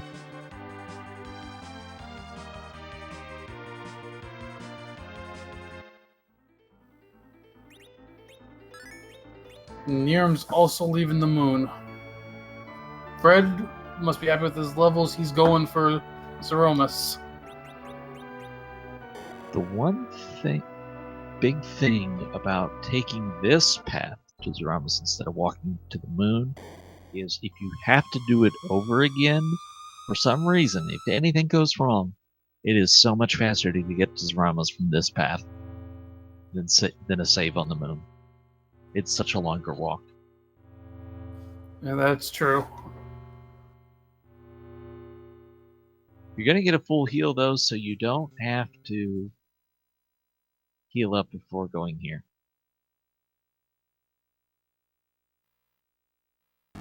Alright. The Sylverfyre made the play for quantity, and unfortunately, with our knowledge, it's not the right choice. But this room theoretically had the greatest chance remaining of anywhere else for having the item needed. Time to pay attention to the Fred screen. Which sprite are we getting today? For those of you who aren't aware, the FF4 Free Enterprise has a nice little feature where instead of the vanilla Zeromus fights, or the vanilla Zeromus sprite, we'll get something random. Over 200 choices, I believe. Let's see what comes up. The great Scala Kitty did so many of these. She's with us in chat tonight. It adds a lot of fun to the game, just waiting to see what boss you fight.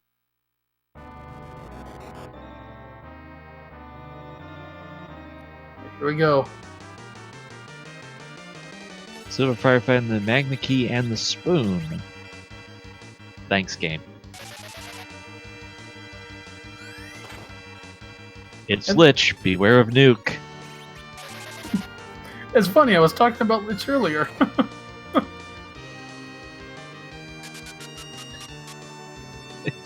If you're not familiar with FF1, this is the Fiend of Earth, and well known in his second form for having the biggest damage spell in FF1, which is Nuke. So, this is about as vanilla it gets from this Nuke. That is so true.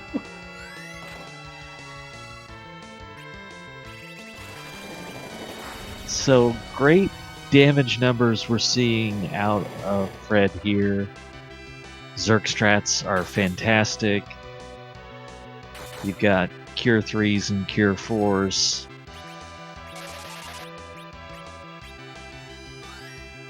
Now the sprite changes in this fight, but we should note that under the hood, it's the same fight. Everything about this acts exactly like the Zeromus fight. Yeah, exactly. This is always the same fight. They just put a nice, funny sprite in to make it a little bit more interesting.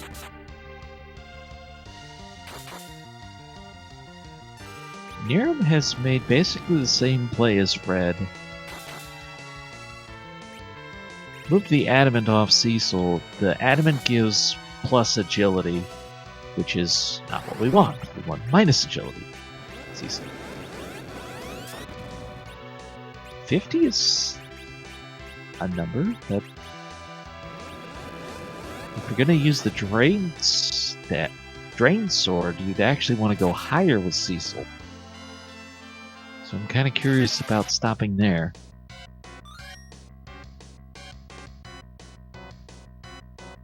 And Sylverfyre is continuing to head in the wrong direction, unfortunately. The good news is these fights are not going to take Sylverfyre long the levels they have.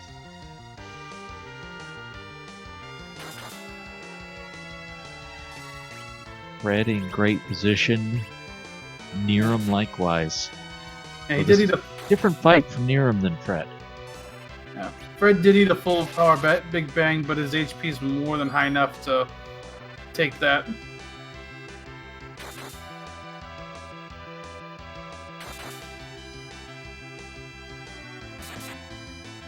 Yeah, this is what I love about the 2 healer strategy, is you can get those cure 4s.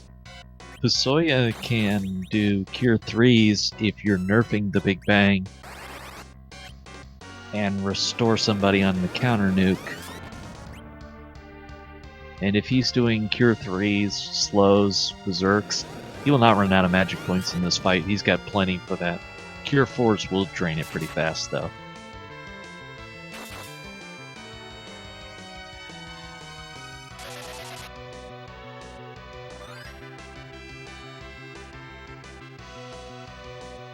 Question in chat basically about neerrm's decision to stop to get more levels. neerrm could have gotten into the fight faster, but maybe wasn't set up to actually do the fight. So Fred's move to get levels may have paid off, even if neerrm had gotten in here first. Now neerrm sees it was Lich all along. So Fred's a bit low, needs to get Cure 4 off. Thankfully got a black hole to buy him a turn. Question in chat, where was the crystal? Bygone was guarding it today. Bygone in the Wyvern spot.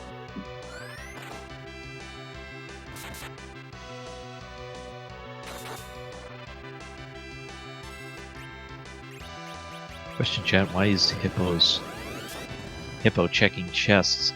Levels is a good reason you might do it, because these are some high experience fights. The other thing is, there's better equipment behind those trapped treasure chests, so you might find something valuable. You could theoretically find another adamant armor.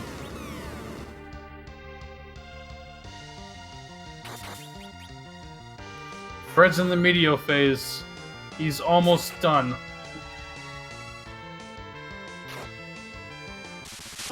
Meteo means you're under 10,000 HP away, and Fred is doing damage numbers that work pretty well there. So chat, let's hear the GG's for Mr. Fred Coughlin.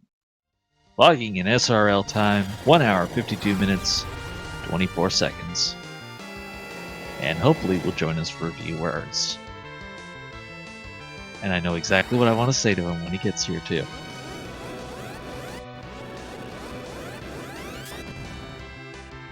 Well, Axel, don't steal my line before I have a chance to say it. Fred, I just want to say good luck. We're all counting on you. Surely you can't be serious. I'm always serious. Don't call Brewer Shirley. Well, that was a seed, wasn't it? You could say that again. Wow. Well, did you even try and guess where you were relative to the field? Dead last. Almost every single second thought I was. That's why I did the moon in reverse chronological order. I took a guess that every single time I took a turn that turned out to be a dead end, that someone else had said, oh, I'm not going down to Dark Elf. Oh, I'm not going to go up to the top of the tower. Things like that. And, you know, when I got up to the moon, I said, okay, because I did all that, I'm way behind. So I feel like everyone does Bahamut last, then whatever the slot is where Wyvern normally is, and so forth. And I said, let me just do them backwards order and try to maybe skip the cutscenes. Well, it was fascinating with how linear this seed really ended up playing out, that even when there were divergences, there wasn't much. The most divergent play all seed was you going to the top of the tower. Really? That's crazy. Yeah, everybody went for the CPU play before they were out of options. Oh, interesting. Well, I can see why I'm doing that, but neerrm is on the Lichmas fight got here just a little bit behind you, although the fight not going all that great right now. Should note that Silver did pick up the crystal on their way to Zeromus as well. Oh, got a close match here. Sounds awesome. Yeah. I mean, neerrm's only got two up. So this... Silver, meanwhile, has the best levels that anybody got. But neerrm is on the medio phase. Fred, I think you have one more after this, which is on the 30th. How you feeling now? The dead last race out of all of them. I mean, I could say I'm feeling okay, except for the fact that I've got, Rivers and a couple of other insanely good people in that race. So even though it might look like, it's not necessarily too bad, it is going to be a absolutely terrifying race to play in. I mean, pretty much anyone at this level. You've got, 32 people who fought through everything. We're a incredibly tough set. And then we've got Great White Hope there as well, who is insane. And Zyrak, my opponent from, a number of different games, including Link to the Past Randomizer on multiple occasions. Every single one of them can easily win one of these seeds. So it's going to be a really tough battle to get through there and try to get any points out of it. Brewers, any other questions for Fred? I don't think so. I think it covered quite a bit of it. I mean, there wasn't a lot in this. Maybe a quick question on your party selection. As you saw characters, was there any strategy you had for your party? Well, first it was give me people, especially with the lovely Edward, Tella start, and Tella and Edward up on the thing. I almost went into that fight just to Dancing Dagger Edward before I reset, but I decided not to quite do that. But after that, it was just a case of, okay, give me people, and I was almost considering trying to stay with the mage team, but I had that crystal sword, so when Cecil appeared, I had to take him because I knew he could at least be some good melee, and then I knew if either Kane or Ed showed up once I had the White Spear, that I was going to try to just go with a 3-2 team and hope that Berserks would be enough, because I didn't find any Bacchus. I think I checked everywhere, but I'm not positive about that. We also do have neerrm now joining us here in chat. GG neerrm. Hello, GG. Well done, sir. Hey, I'm not the one who won the race. Hey, Made it a an close awesome one.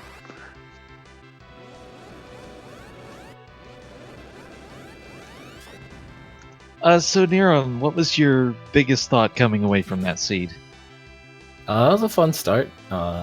Having to make Edward reliable was a nice challenge. Yeah, But, you held on to Edward longer than anybody else. Edward's my boy. You gotta take him with you, and when you put that much effort into him, you don't want to give him up. But then, Kane with the White Spear, Edward with the bow. You gotta Kane. But there was actually a point in there where I made a mistake, because when I saw Dark Knight Cecil at the Rubicante spot, I incorrectly assumed that because he was there, that Mist Dragon was lurking somewhere with the Magma Key, but that's not a thing unless you're on N2, and these flags are N1. So I inadvertently ended up exiting out of Eblin to try and hunt down Mist Dragon, and then I didn't find her, and I was like, wait a minute, what? And so that cost me probably, 4 or 5 minutes right there. Yeah. That's interesting. We thought you did that for Fusoya's spells, and you certainly did see a benefit from the Fusoya spells.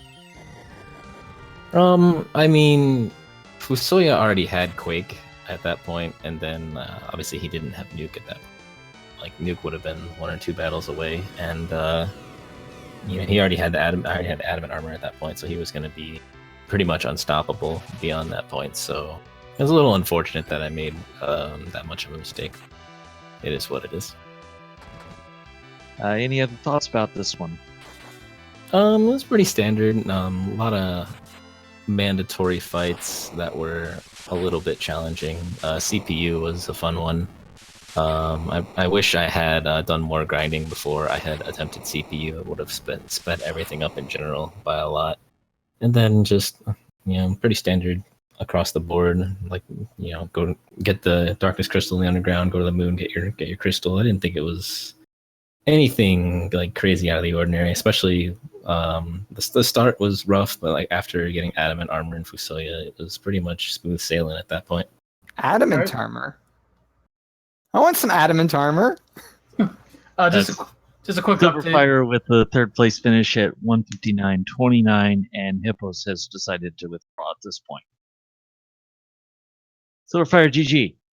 GG. So where's this adamant armor?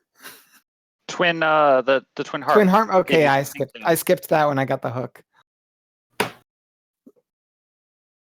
I wanted to get the character that was associated with the hook because my character still sucked, and then I saw that Dark Cisa was the Rubicon spot, and I'm like, yeah, I can handle that with whatever party. I don't need to go get more powerful. So I just carried on from that point, even though what was the character there? It was like Hook was Riddy. Yeah. Oh, Fusoya. Yeah. Okay, so I felt really good about that then. As one would.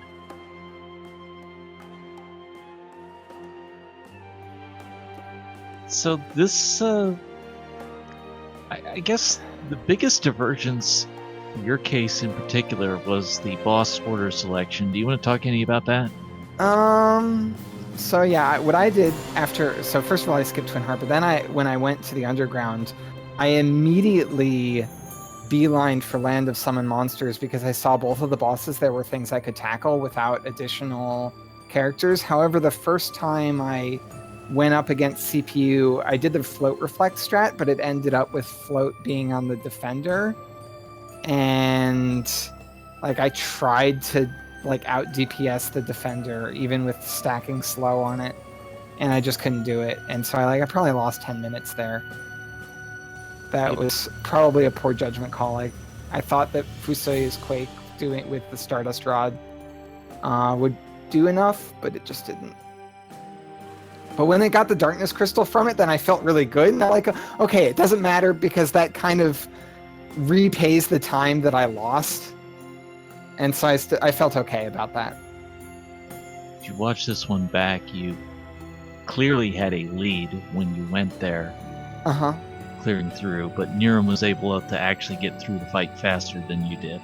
I'm sure. Yeah, my fight was really slow because of that aforementioned sitting on that boss fight for a long time. Fred actually took a divergent path and completed Dwarf Castle first. I would have felt really good had I done that because then I would have Crystal Sword Cecil, and that would have really helped that fight out a lot. Well, you have one more race to go after tonight. What are you thinking heading into that? I just want to play like I did tonight, where it's like I just play well. I'm not super concerned about my placement at this point. Even had I finished first in this and then first in my fourth race, I'm still very borderline for actually making it into the play-in. Because I have a fourth place and a third place that I have to redeem myself for. So I'm not super concerned about specific placement at this point. I just want to play my best. Good approach to take. Brewers, any other questions for our runners? I don't think so. I mean, everyone played well. It was a kind of a linear seed, so we saw a very similar path. Didn't see much else in terms of key items. Just real quick, saw this flash up that the Mist Dragon was in the Odin spot with the Luca key. Just think if that had led to the crystal. That sounds almost like a game of Clue right there. Where's the Baron key? Had to have been on the moon. Well, I mean, I killed every moon boss except Bahamut because I did them not in the ideal order. I can confirm it wasn't Bahamut, but maybe Pan. Maybe through Pan. It could, yeah. I know you at least got Pan. Because Pan unlocks 2 items. I wasn't paying attention during the credits. I should have been. Baron Key. Okay, Baron. Yeah, somebody saw Baron Keen's self cave. Oh, there you go. Okay. The mystery is solved. Well, any of you have any final thoughts you want to share? Thank you guys for the commentary. Everyone out there who's watching, if you haven't yet, make sure to follow the commentary team here. Everyone who's been involved with this, commentating, tracking, everything like that, because, well, this team has been pretty darn awesome putting this all together. So make sure you give them follows. I think follow the Fizz as well, who did some of the restreaming, and make sure you follow all the runners who played here, because this has been a lot of fun. Everyone here has been playing their butts off to try and get through this, and it's an awesome time. I echo all of that and add our fantastic tracker Neon Gray. Thank you. Yes, I missed Tula's track. I'm really sorry about having my tracker in the wrong spot on my screen. I didn't notice that. It was over an hour and a half ago. Nobody remembered till you said that. It was quite the scene. It was quite the show, and hope everybody enjoyed. Thank you all for joining us tonight. Thank you, RPG Limit Break, for hosting us. There's all kinds of fun and shenanigans ahead. The next race is going to be 2 hours ago. We have tomorrow at same time, 10 p.m. Eastern. We have Great White Hope, Invenerable, Kahobahi, and Gravlin. They'll be on RPG Limit Break with Z-Man and Cool Pants Guy on the call. Then after that, it's the 15th at 9 o'clock.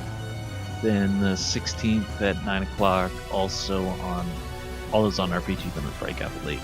So, lots more ahead. Hope everybody enjoyed, and hope everybody has a great night. Have a good night, everybody.